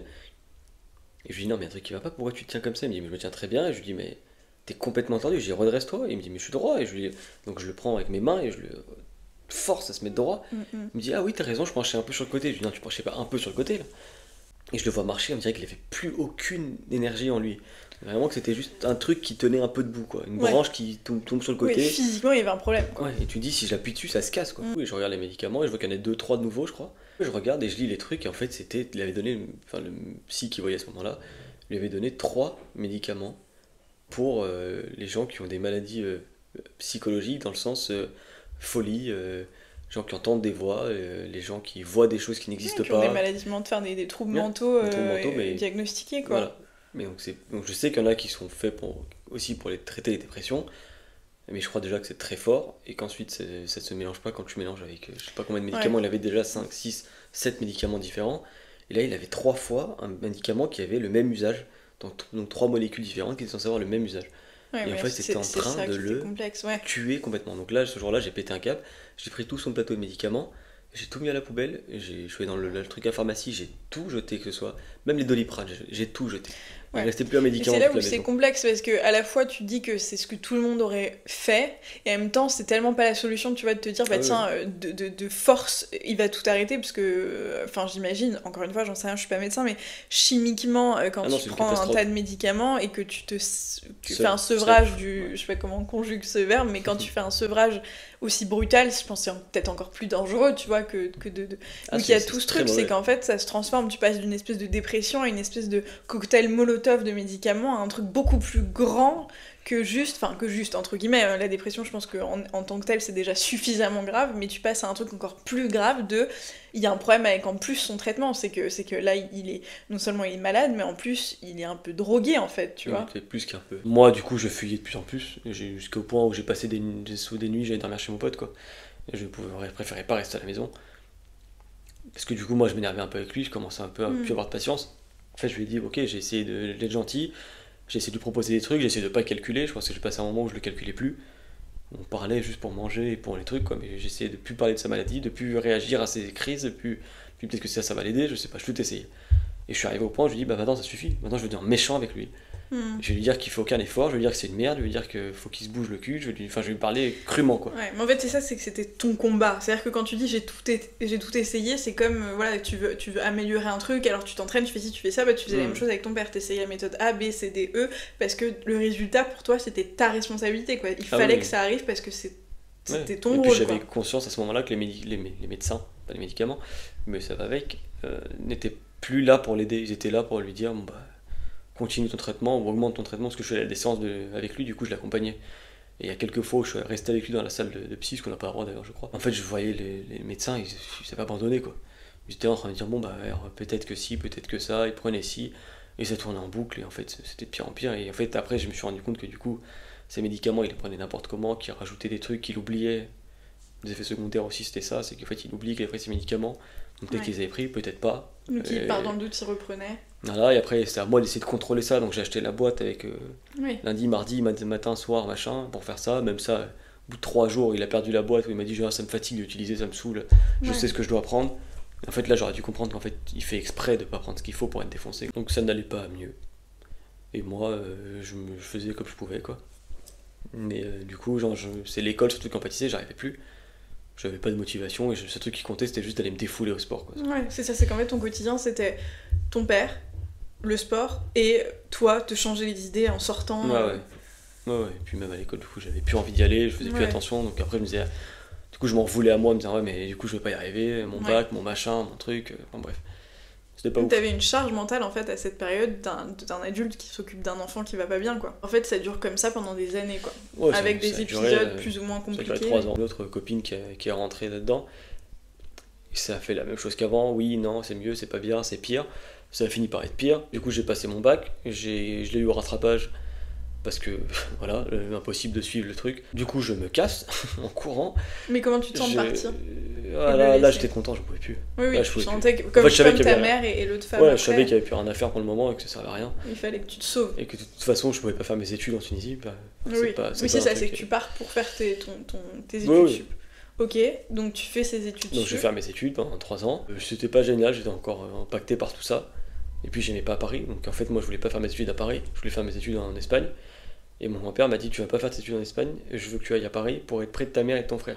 C'est-à-dire que quand je me suis débarrassé de mon père, entre guillemets, que j'avais plus cette charge, mon grand-père m'a envoyé en fait là-bas pour me dire, t'as quand même en charge maintenant ta mère et ton frère qu'il faudrait que t'accompagnes. Alors je sais pas en quoi je les accompagnais, mais voilà, elle avait encore eu cette charge. Et je retourne dans l'appartement qu'on avait avant, donc en fait je suis reparti un peu, pas au point de départ, mais dans les mêmes cadres qu'avant. Voilà. Moi qui pensais faire une nouvelle étape et recommencer ma vie, en fait je suis juste retombé en arrière, quoi. Et voilà, donc je fais mes 3 années d'études, j'y arrive, j'ai mon diplôme. Et au moment de me dire je vais faire mon master, t'as mon grand-père qui me dit, bah en fait ton père ça va pas, il faut quand même s'occuper de lui. Moi je peux pas m'en occuper tout le temps, ou je le renvoie à Paris, ou alors tu viens ici, tu travailles avec moi. Et tu peux un peu l'aider lui aussi. Alors, je reviens à Tunis, quoi, ça fait 3 ans, donc je me suis dit peut-être que ça va aller mieux. Je reviens à Tunis, je travaille avec mon grand-père, il me prend un appart à part parce qu'il savait que je pouvais pas revivre avec lui, que ça allait être une catastrophe. Donc il me prend un petit appartement, un petit studio à côté. Ton père est toujours dans le même état ? Mon père, c'était la maison, je suis parti, 3 ans après je suis revenu, il n'y avait rien qui avait changé, strictement rien. Je pense que j'ai retrouvé une boîte de thon qui devait être là depuis 3 ans. J'ai commencé à ce moment-là à me rendre compte qu'en fait je ne dormais plus bien, même sans que rien extérieur me dérange. C'était ma tête elle-même qui m'empêchait de dormir. Oui, ça travaillait quoi, t'étais tout le temps. J'étais stressé par le travail, plus stressé d'être pas loin de mon père, en me disant peut-être que, il est pas bien, peut-être que si, peut-être que pas. Donc j'ai commencé à pas être bien, j'ai commencé à essayer de prendre des trucs pour m'endormir, j'en ai pris 2, j'ai fait 2 terreurs nocturnes horribles, je les ai jetés, ça marchait pas avec moi. Et puis on arrivait au point où un soir mon père du coup il avait un rendez-vous chez son psy, il avait des périodes un peu mieux donc on se parlait normalement, quand on essayait d'aller s'organiser pour aller au resto, pour aller faire des trucs. On avait réservé un resto et tout, et donc je l'appelle moi après sa séance de psy, donc il devait terminer vers 4h, je lui dis vas-y je viens te chercher vers 6h à l'appart, et puis j'envoie un SMS, il répond pas, je l'appelle, il répond pas. C'est bizarre, ça te passe du mot, il a dû s'endormir. Je me suis dit, il est peut-être pas allé à son rendez-vous, il dort quoi. Je me dis, bon, bah 6h je l'appelle, et puis sinon je vais le chercher, parce qu'il faut qu'on y aille, on va arriver en retard quoi. Et à 6h30, il m'a toujours pas répondu, bon je m'habille, je vais le chercher. Et sur la route, ma mère qui m'appelle de Paris, pour me dire, ton père ça va pas, il vient de m'appeler je sais pas combien de fois, en me hurlant dessus, en disant qu'il allait tout casser, qu'il allait se suicider, je sais pas quoi. Donc moi je bombarde et j'arrive là-bas, je tape à la porte. Il hurle à travers la porte, c'est qui, je sais pas quoi. Je lui dis bah c'est moi, on a rendez-vous au resto, parce que moi je me suis dit je joue au con. Oui, tu vas dédramatiser tout. Voilà. Et il me dit de quoi tu parles ? Il me dit moi je vais nulle part. Et bref, donc il me sort des phrases comme ça, et je lui dis bon ouvre la porte, machin, et il me dit j'ouvre pas la porte, je sais pas quoi. Et j'entends une vitre qui se casse, et je lui dis ouais. Donc je commence à essayer, donc j'appelle mon meilleur ami, je lui dis viens, son père est pharmacien à lui, donc je lui dis viens, si ton père est pas dans les parages, ça m'arrange quoi. Donc il débarque en 5 minutes, et il me dit qu'est-ce qu'on fait ? Je lui dis bah viens on casse la porte. Je lui dis qu'est-ce que tu veux faire ? Je lui dis je sais pas ce qu'il fait mais il faut qu'on rentre. Donc on commence à enfoncer la porte, et au moment où je commence à terminer d'enfoncer la porte, au bout de 10 minutes, mon père il ouvre la porte parce qu'il a compris que j'allais finir par la casser, quoi, que ça allait servir à rien. Donc il ouvre la porte, et je le vois. Je pense qu'il était pas tout nu en caleçon. Ouais. En pleine crise de folie, comme ça lui est arrivé, la vitre du salon éclatée, en train de marcher comme un malade, l'imprimante explosée en morceaux par terre, tous les médicaments jetés, enfin la maison retournée, quoi. Ouais. Et donc je dis à mon pote, bon, reste dehors, je vais lui parler, quoi. Donc je lui dis reste devant, on sait jamais. Je parle un peu avec lui et il me dit je sais pas quoi, qu'il a vu son ancienne copine avec un autre mec et je sais pas. Enfin bref, en fait il y a eu un élément il y a eu un élément qui a fait qu'il est parti en cacahuète complet. Et moi je commence un peu à m'énerver avec lui en disant mais tu te fous de la gueule du kill. Ouais, cette réaction est un peu. Je lui dis t'exagères pour juste ça. Je lui dis on s'en fout, ça fait des années que t'es plus avec elle. Et il commence à me hurler dessus, à me parler mal et moi je commence un peu à me dire ça suffit, je suis plus un gosse quoi.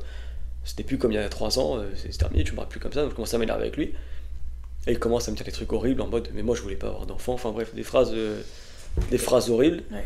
Donc moi sur un coup de nerf, je prie je sais pas quoi, je l'ai jeté, ça a traversé la télé, j'ai explosé la télé aussi. Oh, donc la scène de ménage catastrophique. En fait d'avoir cassé la télé ça l'a calmé. Mm. Parce qu'en fait il s'est dit mais qu'est-ce qui vient de se passer là. En plus il avait le seum parce que du coup le truc qu'il faisait c'était regarder la télé. Il s'est dit mais comment je vais faire demain. Il s'est remis dans la réalité. Je lui ai dit mais je lui dis mais vraiment c'est ça qui t'intéresse là. Ouais. Il prend un morceau de la vitre qui était par terre et il dit bon ça suffit, je vais me couper les veines et il met le morceau de verre contre sa peau comme ça. Et moi je me dis oh putain ok là ça devient tendu donc je fais genre je lui dis bah attends je te laisse 5 minutes te calmer. Moi j'essaie de garder mon calme quoi. Je te laisse te calmer, je reviens et tout, je vais voir mon pote, je lui appelle les flics. Et il faut appeler les flics, faut qu'on trouve quelqu'un. Et j'avais le numéro d'une psy qui était à l'hôpital et qui était très gentille et genre elle s'occupait vraiment de mon père, c'est la seule qui s'inquiétait vraiment pour lui, qui m'appelait parfois pour demander comment ça allait. Et donc il appelle les flics et puis moi je retourne dans la maison et puis j'essaie de parler machin et il commence un peu à appuyer de plus en plus avec ce truc. Je me suis dit ok il faut que je trouve un moyen pour l'occuper pendant une seconde et je lui enlève ça de la main quoi. Je lui ai parlé de je sais pas quoi et il s'est concentré sur autre chose et au moment où il a genre juste tourné la tête pour s'exprimer je sais pas quoi et ben j'ai vite tiré sa main, son bras avec le morceau de verre et j'ai pris le morceau de verre et je l'ai jeté. Et il m'a dit mais ça va pas m'arrêter je sais pas quoi et comme par hasard les flics sont arrivés juste à ce moment là donc pile poil. Donc ça l'a arrêté. Donc les flics sont rentrés, ils l'ont parlé, ils l'ont calmé. Ok donc waouh un épisode je sais même pas comment le définir. À la fois c'est genre surréaliste, en même temps ultra traumatisant pour toutes les raisons qui existent. Du coup toi après cet épisode qu'est-ce qui se passe, comment tu te sens, est-ce que ça change quelque chose, est-ce que ça réveille quelque chose en toi, est-ce que à ce moment-là, donc je travaillais avec mon grand-père et il était pas là en Tunisie. Ok. À ce moment-là, il était en voyage et en gros il m'avait dit tu gères la boîte. J'avais pas du tout l'âge ni le truc pour gérer cette boîte.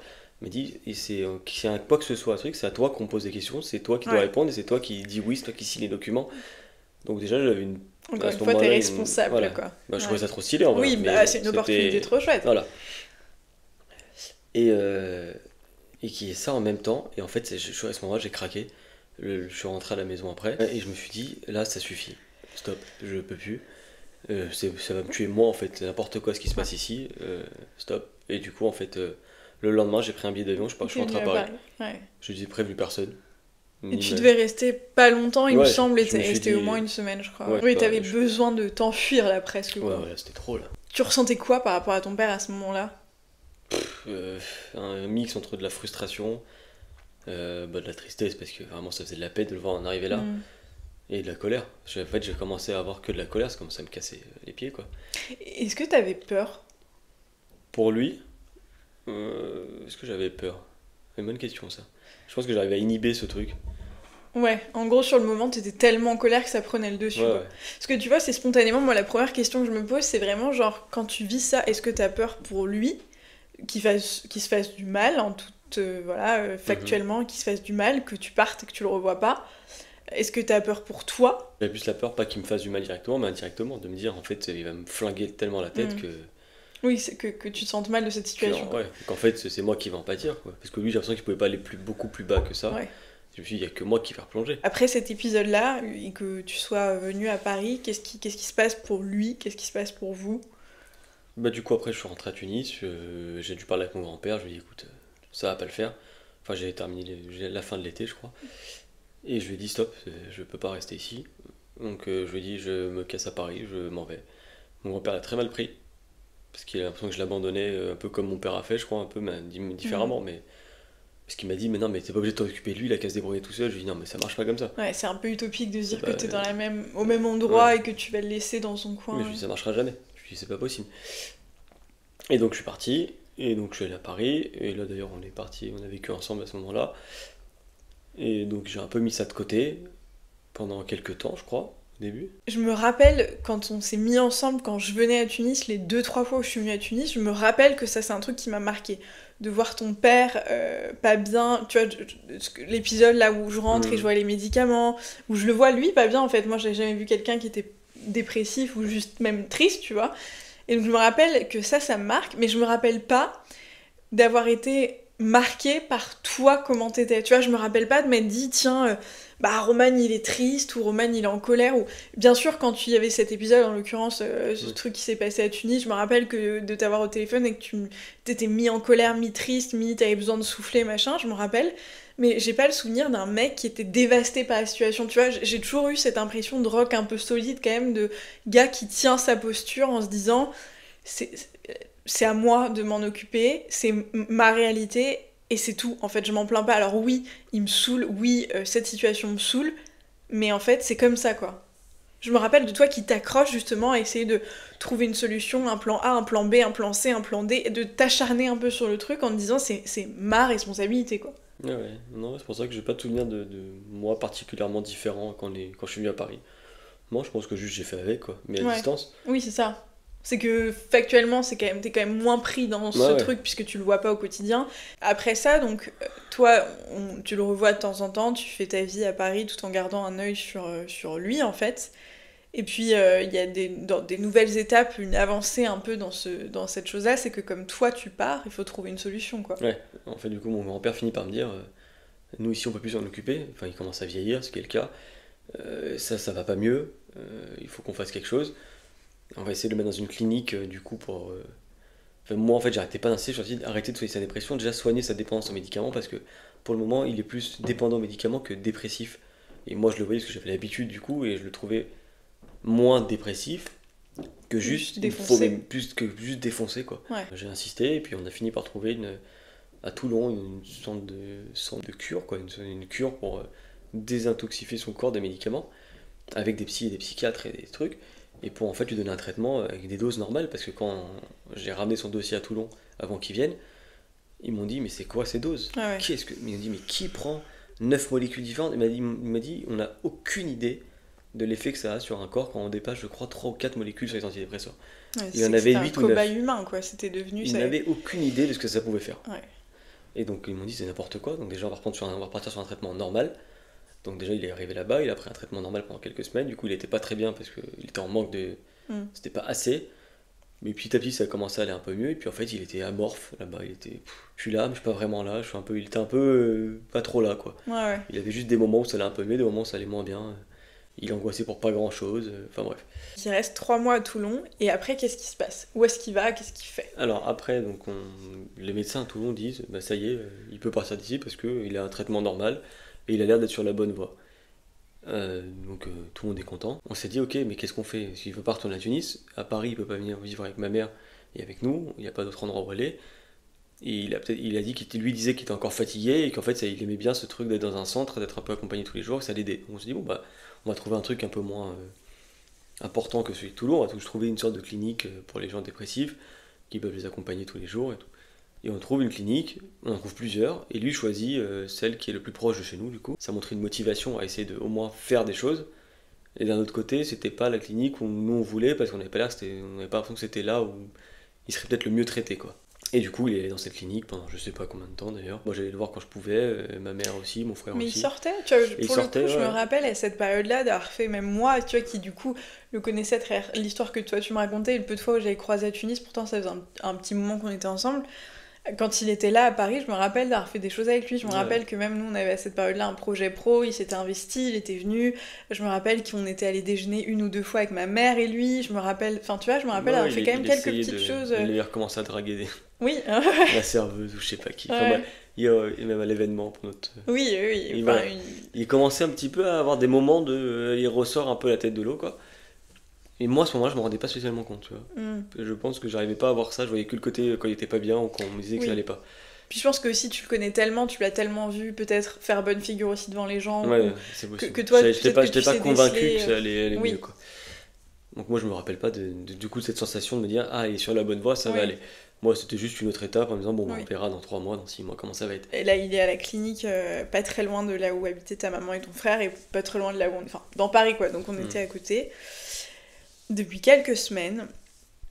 Et là, du coup, on était en décembre. Le 3 décembre. Je me rappelle parce que le 2 décembre, il nous arrivait un truc pas très chouette à tous les deux. Okay. Et donc le 3 au matin, tu reçois un appel. Ouais, on reçoit un appel un peu tôt d'ailleurs. Ouais, je pense qu'il était 8h. Ouais, 8h du matin, je crois. Donc déjà bizarre d'avoir un numéro inconnu qui nous appelle à 8h du matin. Et puis je réponds, et puis c'est la police qui m'appelle du coup, qui me dit, oui, bonjour monsieur Boujna, vous êtes bien le fils de machin. Je dis oui, bien sûr. Il me dit, il est bien à la clinique, je sais pas quoi. Je dis oui. Je lui dis, qu'est-ce qu'il y a un problème. Il m'a dit, oui, il faudrait que vous veniez tout de suite. Et je me dis, merde, il a dû avoir une crise. Je me rappelle que c'est vraiment, j'étais persuadé que ça. Mais qu'est-ce qu'il a fait? Je me suis dit, je suis sûr, il s'est énervé, parce qu'il y a un truc, c'est pas son genre, mais je me suis dit, avec les médicaments, les trucs. Et c'est ça, c'est qu'il m'avait dit plusieurs fois qu'il y avait des trucs frustrants, qu'il avait frustré en tout cas là-bas. J'appelle mon frère sur la route pour lui dire, écoute, il y a ça qui m'a appelé. Tu veux venir avec moi? Il m'a dit oui, vas-y, viens. Je le récupère, on y va, et je pense qu'en 15 minutes chrono on est arrivé, quoi.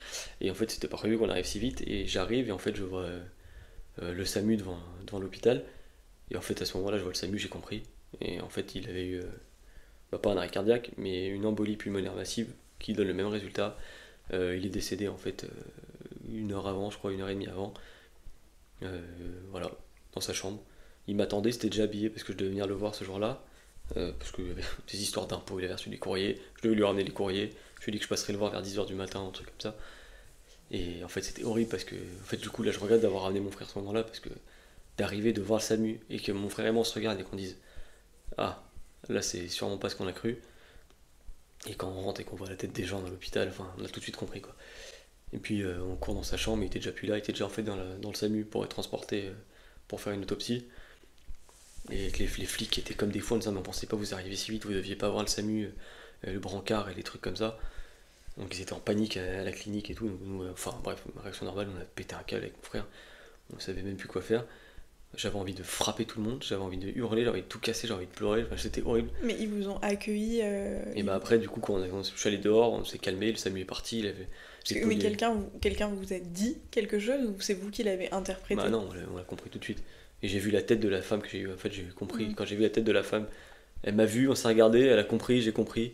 Elle s'est dit merde, il devait pas arriver si vite. Et moi, je me suis dit merde, c'est-à-dire que si elle me regarde comme ça, c'est qu'il est mort. Oui. Et en fait, du coup, après, on a passé je sais pas combien de temps à se calmer un peu dehors. Une fois qu'on s'est un peu calmé, il y a le directeur de la clinique qui m'a appelé dans son bureau pour me dire voilà ce qu'on pense qu'il a eu. Machin, pourtant c'est bizarre, ce matin ça allait, il y a l'infirmière qui était venue le voir une demi-heure avant pour ses médicaments et tout, et moi j'ai juste pété un câble, j'aurais juste dit mais c'est à cause de vous qu'il est mort, avec vos traitements de merde, vous faites chier, enfin bref, j'ai juste relâché tout ce que j'avais, alors c'est pas eux en particulier, je pense, en disant c'est à cause de tous vos médicaments de merde. On est rentré à la maison, lui et moi, et toi? Non. Toi, je me rappelle que, peut-être 20 minutes après que tu sois parti de la maison, 20-30 minutes, non pas du tout, à aucun moment.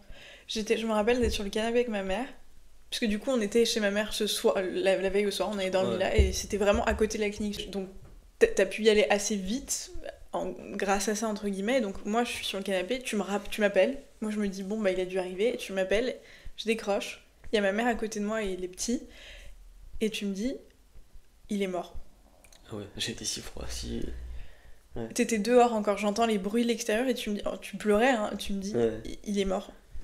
Et moi, je suis juste en train d'halluciner, en train de me dire, quoi, genre, enfin... Ouais. Et donc, je raccroche, et je me rappelle que je cours, je me mets à courir pour aller rejoindre chez ta mère, du coup, vous étiez effectivement avec ton frère tous les deux. Ouais, donc on est rentré à la maison, bref, on a passé ce mauvais moment, et là, le problème, c'est qu'il fallait voir ma mère pour lui dire. Et ma mère était au travail, et on s'est dit, mais comment on va faire pour dire ça à ma mère en live, quoi. C'était des trucs qui me faisaient le plus peur. Et je me rappelle de ça, vous étiez, et en même temps, encore une fois, ultra logique, je pense, quand tu vis des moments comme ça, vous étiez focalisé sur des choses très pragmatiques. Ouais. Comment on va faire pour faire ci? Faut savoir un truc, c'est qu'en Tunisie, c'est quand même un petit pays. Mon grand-père Il l'a su, il a dû pas pouvoir aller au bureau, il a dû dire à je sais pas qui, qu'il a dit je sais pas qui. En fait, au bout de 2 heures, j'ai reçu 45 messages, 50 appels de tous les gens en Tunisie pour les condoléances et pour les trucs. Et ma mère, du coup, on allait la voir pour sa pause déj, en se disant, en fait, si on n'y va pas maintenant, quelqu'un va l'appeler et va la prévenir. Et en fait, on est arrivé, elle est descendue de son bureau dans la rue, et elle nous a vus de loin. On n'a même pas eu le temps de lui dire qu'elle a compris. Et elle était à 15 mètres de nous, elle s'est déjà mise à chialer et tombée par terre. Et parce qu'en fait, elle a compris tout de suite que si Aaron, si moi et mon frère on débarque comme ça avec la tête qu'on devait avoir. C'est toujours un truc que j'ai trouvé assez fou, c'est que malgré le fait qu'ils n'étaient pas ensemble, plus ensemble malgré tout ça, tu vois, vous avez quand même eu cette espèce de noyau où même dans la suite, c'est ultra perso et je pense pas que ce soit le sujet, mais même dans la suite de tout ce qui s'est passé après, vous avez été une famille, tu vois. Vous avez été ta mère, vous deux, et puis ton père qui était pas là, mais que du coup vous avez accompagné dans son départ, quoi. Ouais.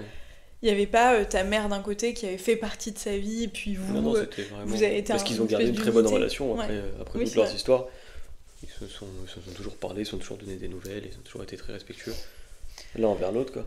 Donc rapidement, sans rentrer peut-être trop dans le détail, mais si tu peux nous parler du coup de la suite par rapport à ton papa avant que... En fait, il y a eu encore un truc où c'était moi, entre guillemets, le responsable pour lui. C'est qu'en fait, du coup, il était décédé à Paris et il voulait du coup l'enterrer entre guillemets facilement au Paris. Par rapidité, oui. Ouais. Voilà, en fait, il a vu l'autopsie, donc après l'autopsie, on a pu voir son corps, machin et tout. Et après, il voulait l'enterrer et moi j'ai dit non, mais on l'enterrera pas ici. Mon père, il aime pas Paris, il aime pas vivre ici et il veut pas rester enterré ici. Son pays, c'est la Tunisie, c'est là-bas qu'il a été heureux quand il était plus jeune, c'est là-bas que. Sûrement pas ici, parce que pour moi en fait Paris et lui ça a toujours été que des trucs, des images négatives. Ouais. Et les seules fois de ma vie où je l'ai vu kiffer c'était l'été ou à Tunis avant qu'il aille mal, quoi. Tout le monde, sans exception, je pense à part ma mère et mon frère, m'ont dit non mais c'est un bordel de t'emmener un corps à l'étranger, ça va être compliqué, laisse tomber, on met là. Et je leur ai dit c'est simple, personne ne s'est occupé de lui ici, c'est moi, donc c'est moi qui décide que personne ne se met de ça et je vais me débrouiller tout seul. Et puis j'ai eu mon oncle et machin qui ont compris qu'en fait ils ne pourraient pas faire autrement, donc on a trouvé des contacts à droite à gauche et on a réussi à faire ça. Mais c'était encore un truc en mode non, nous par facilité on va faire ça, et je leur ai dit non, on va se battre encore parce que moi je sais que c'est pas ce qu'il aimerait.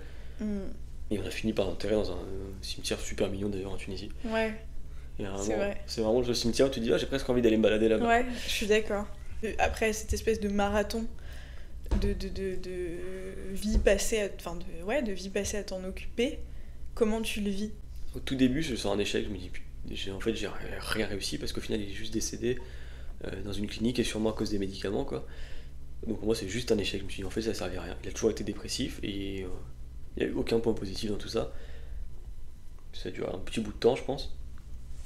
Donc j'étais très énervé, très souvent sur les nerfs, très frustré. Après je suis passé sur le côté plus tristesse, vraiment le côté ça il me manque et puis ce qui est normal. Et après j'étais énervé contre lui. Je me disais, mais en fait, c'est. Vraiment, je l'ai dit, je vous le dis, mais c'est pas poli, mais je me suis vraiment dit, mais en fait, c'est un enculé parce qu'en fait, il m'a gâché ma vie, tout ça pour qu'il meure. Ou en tout cas, il a gâché une grande partie de ma vie et une partie de ta vie où tu es censé te développer et tout ça pour juste crever sans faire d'efforts. J'ai l'impression qu'il faisait pas d'efforts pour se soigner, donc j'étais très frustré contre lui. Donc, ça aussi, ça a duré un petit bout de temps. Et puis, c'est passé, et puis après, je me suis juste dit, après, j'ai juste. Je sais même pas par quelle étape je suis passé après d'ailleurs. Et après, je suis arrivé à l'étape qui est la plus difficile à passer. C'est le côté, et maintenant je fais quoi? Qu'est-ce que je fais maintenant que ça fait 15 ans que du matin au soir je me dis, faut que je trouve une solution pour lui. Moi on verra après ce que j'ai envie de faire, ou ce que je peux faire, ou ce que je dois faire. Et maintenant je fais quoi? Et en fait j'étais totalement perdu. Ouais, t'avais perdu ta raison d'être au sens propre. Je me suis dit, je sais pas quoi faire de ma vie. Je me réveille le matin, je me dis, ok, je fais quoi aujourd'hui?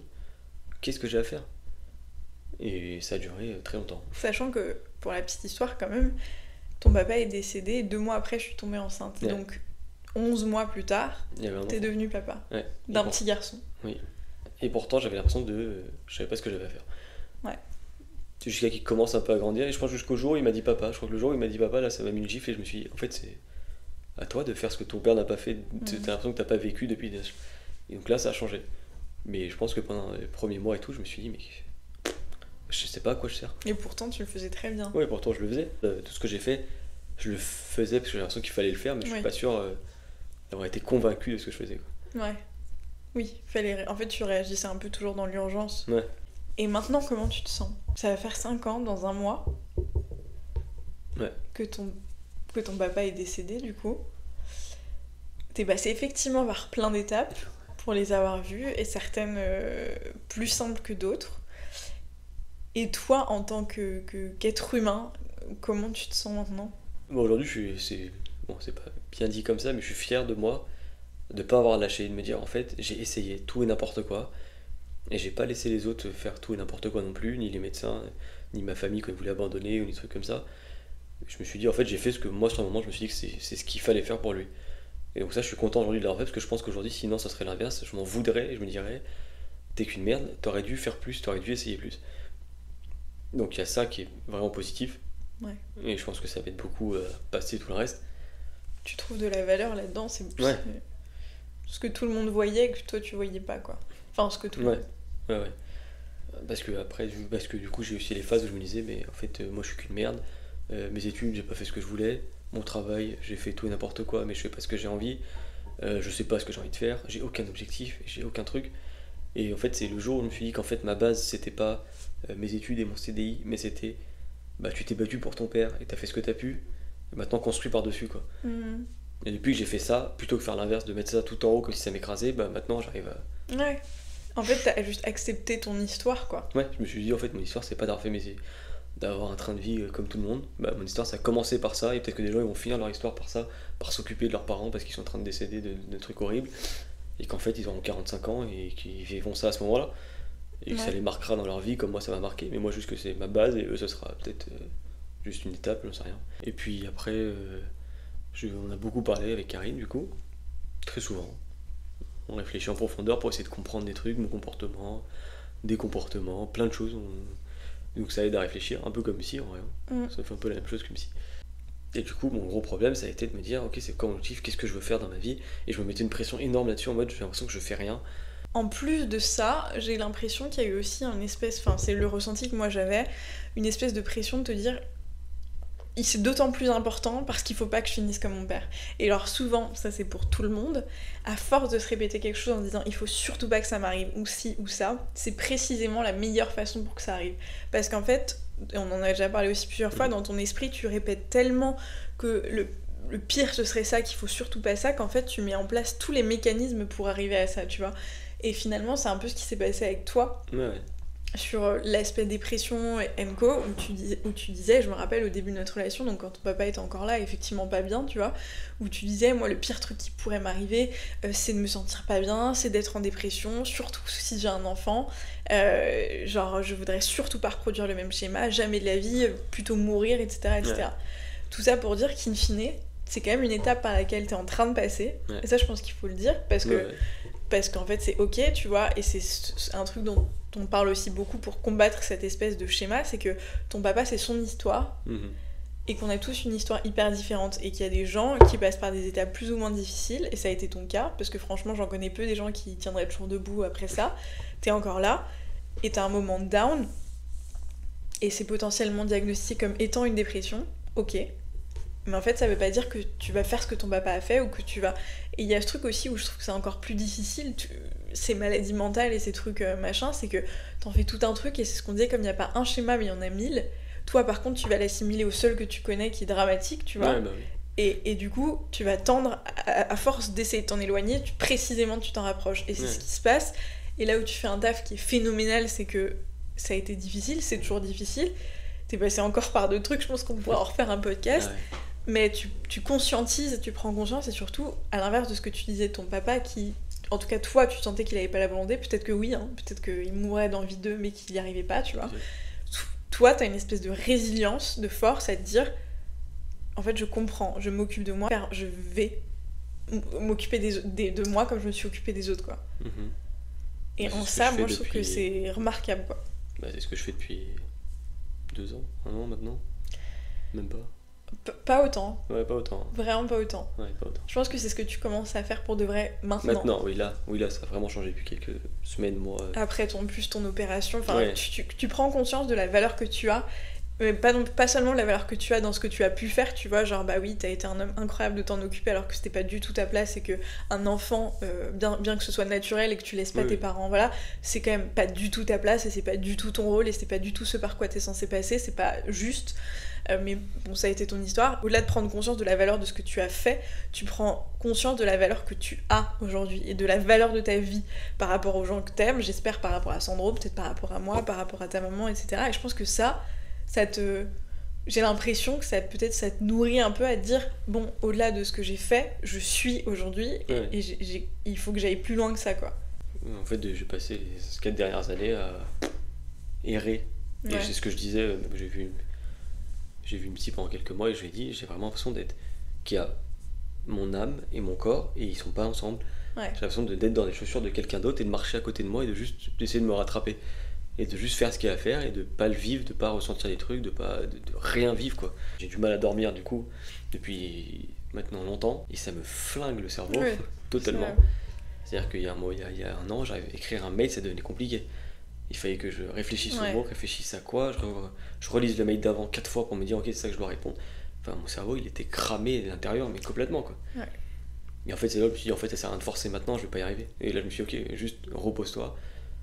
Et réfléchis, et pense, et essaie de comprendre, et puis ça ira. Prends le temps d'accepter aussi, tu vois, je pense que c'est difficile, et moi la première, et encore une fois, je pense que ça pourrait faire vraiment l'objet d'un truc spécifique, mais quand on voit quelqu'un ne pas aller bien, toi t'as forcément envie que cette personne elle aille mieux, donc tu le brusques un peu, tu es presque violente dans ton approche, où tu te dis, c'est bon, ça va, genre, oui t'es triste, oui t'as vécu des trucs, allez, tu vois. Sauf qu'en fait on vit pas tous les choses de la même façon, et c'est le pire moyen d'accompagner quelqu'un qu'on aime que de le forcer à aller bien, tu vois. Donc c'est ce que tu dis, quand tu vivais toi avec ton papa certaines choses, t'as tout essayé, t'es passé par tous les stades. Être conciliant, être à l'écoute, être patient, puis être en colère, puis être violent, puis être...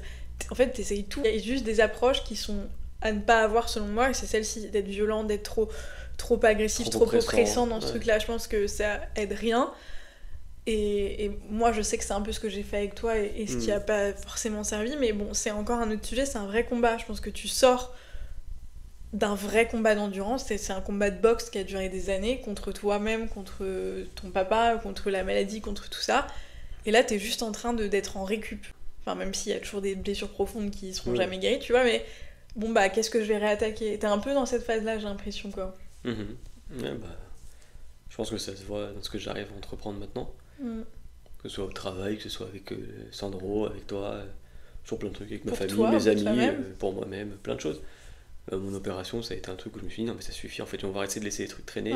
Et à partir de maintenant et puis maintenant on va tout prendre de face et on va y aller, quoi, c'est tout. T'es sur une pente ascendante, ouais. Après avoir vécu tout ça, c'est mérité. J'allais dire merci mon ange. Merci Romane d'avoir partagé ça avec nous. Et j'espère que ça pourra résonner dans plein de personnes qui le vivent, l'ont vécu ou commencent à le vivre et ont l'impression qu'il n'y a pas de solution. Il y a parfois des finalités qui sont effectivement ultra tristes, mais pas tout le temps. C'est ton histoire, ça vous est propre, il y a plein de gens qui s'en sortent. Toi, t'en es aussi la preuve, tu vois, de dire bah tu passes par un épisode moins simple, et in fine... ça va aller. Donc juste courage si vous traversez ces moments. Il faut bien comprendre que les médicaments, il faut sûrement en prendre quand c'est trop compliqué à vivre. Parce que moi j'ai eu ce blocage pendant longtemps, en me disant jamais je prendrai... Moi si ça m'arrive je ne prendrai pas de médicaments, je ne prendrai jamais de trucs. Et aujourd'hui, pour être vraiment précis, j'ai acheté il y a 1 heure des antidépresseurs parce que j'ai vu ma médecin généraliste qui est très bien. Et je dis, moi je veux en prendre, j'ai besoin d'un petit coup de boost. Je dis, je veux la dose minimum, je veux une seule molécule, je veux voir ce que ça fait sur moi. T'as besoin d'aide ? Et je me suis dit, il y a un truc dans mon cerveau qui n'arrive pas à se relancer tout seul. Et je veux essayer du coup de le relancer à 100%. Mais je sais qu'à la différence de mon père, je sais que par contre, moi je refuse de tomber dépendant. Et je veux être suivi vraiment, être contrôlé vraiment. Parce qu'en fait, quand il y a des médecins, c'est leur métier, quoi, c'est tout. Oui. Et qu'il faut les écouter et pas en faire qu'à sa tête. Surtout pas avec ce genre de choses. En fait. C'est pas des choses qui sont à prendre à la légère. La dépression, si vous êtes diagnostiqué dépressif, c'est une maladie mentale.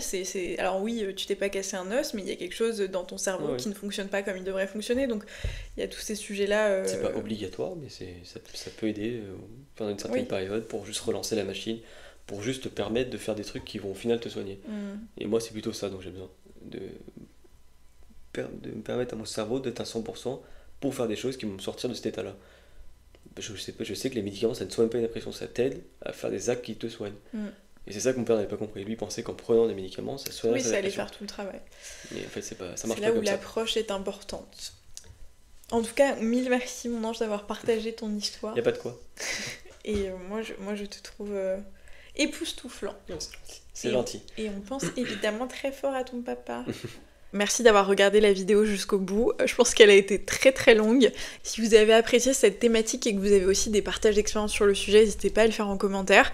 Si vous avez des sujets que vous souhaitez voir et entendre surtout dans de prochains épisodes, ou si vous-même vous avez envie de partager votre histoire que vous jugez tabou mais utile, n'hésitez pas à m'écrire. Tout est dans la description, donc je vous laisse aller y jeter un œil. Merci de nous avoir écoutés et à très vite.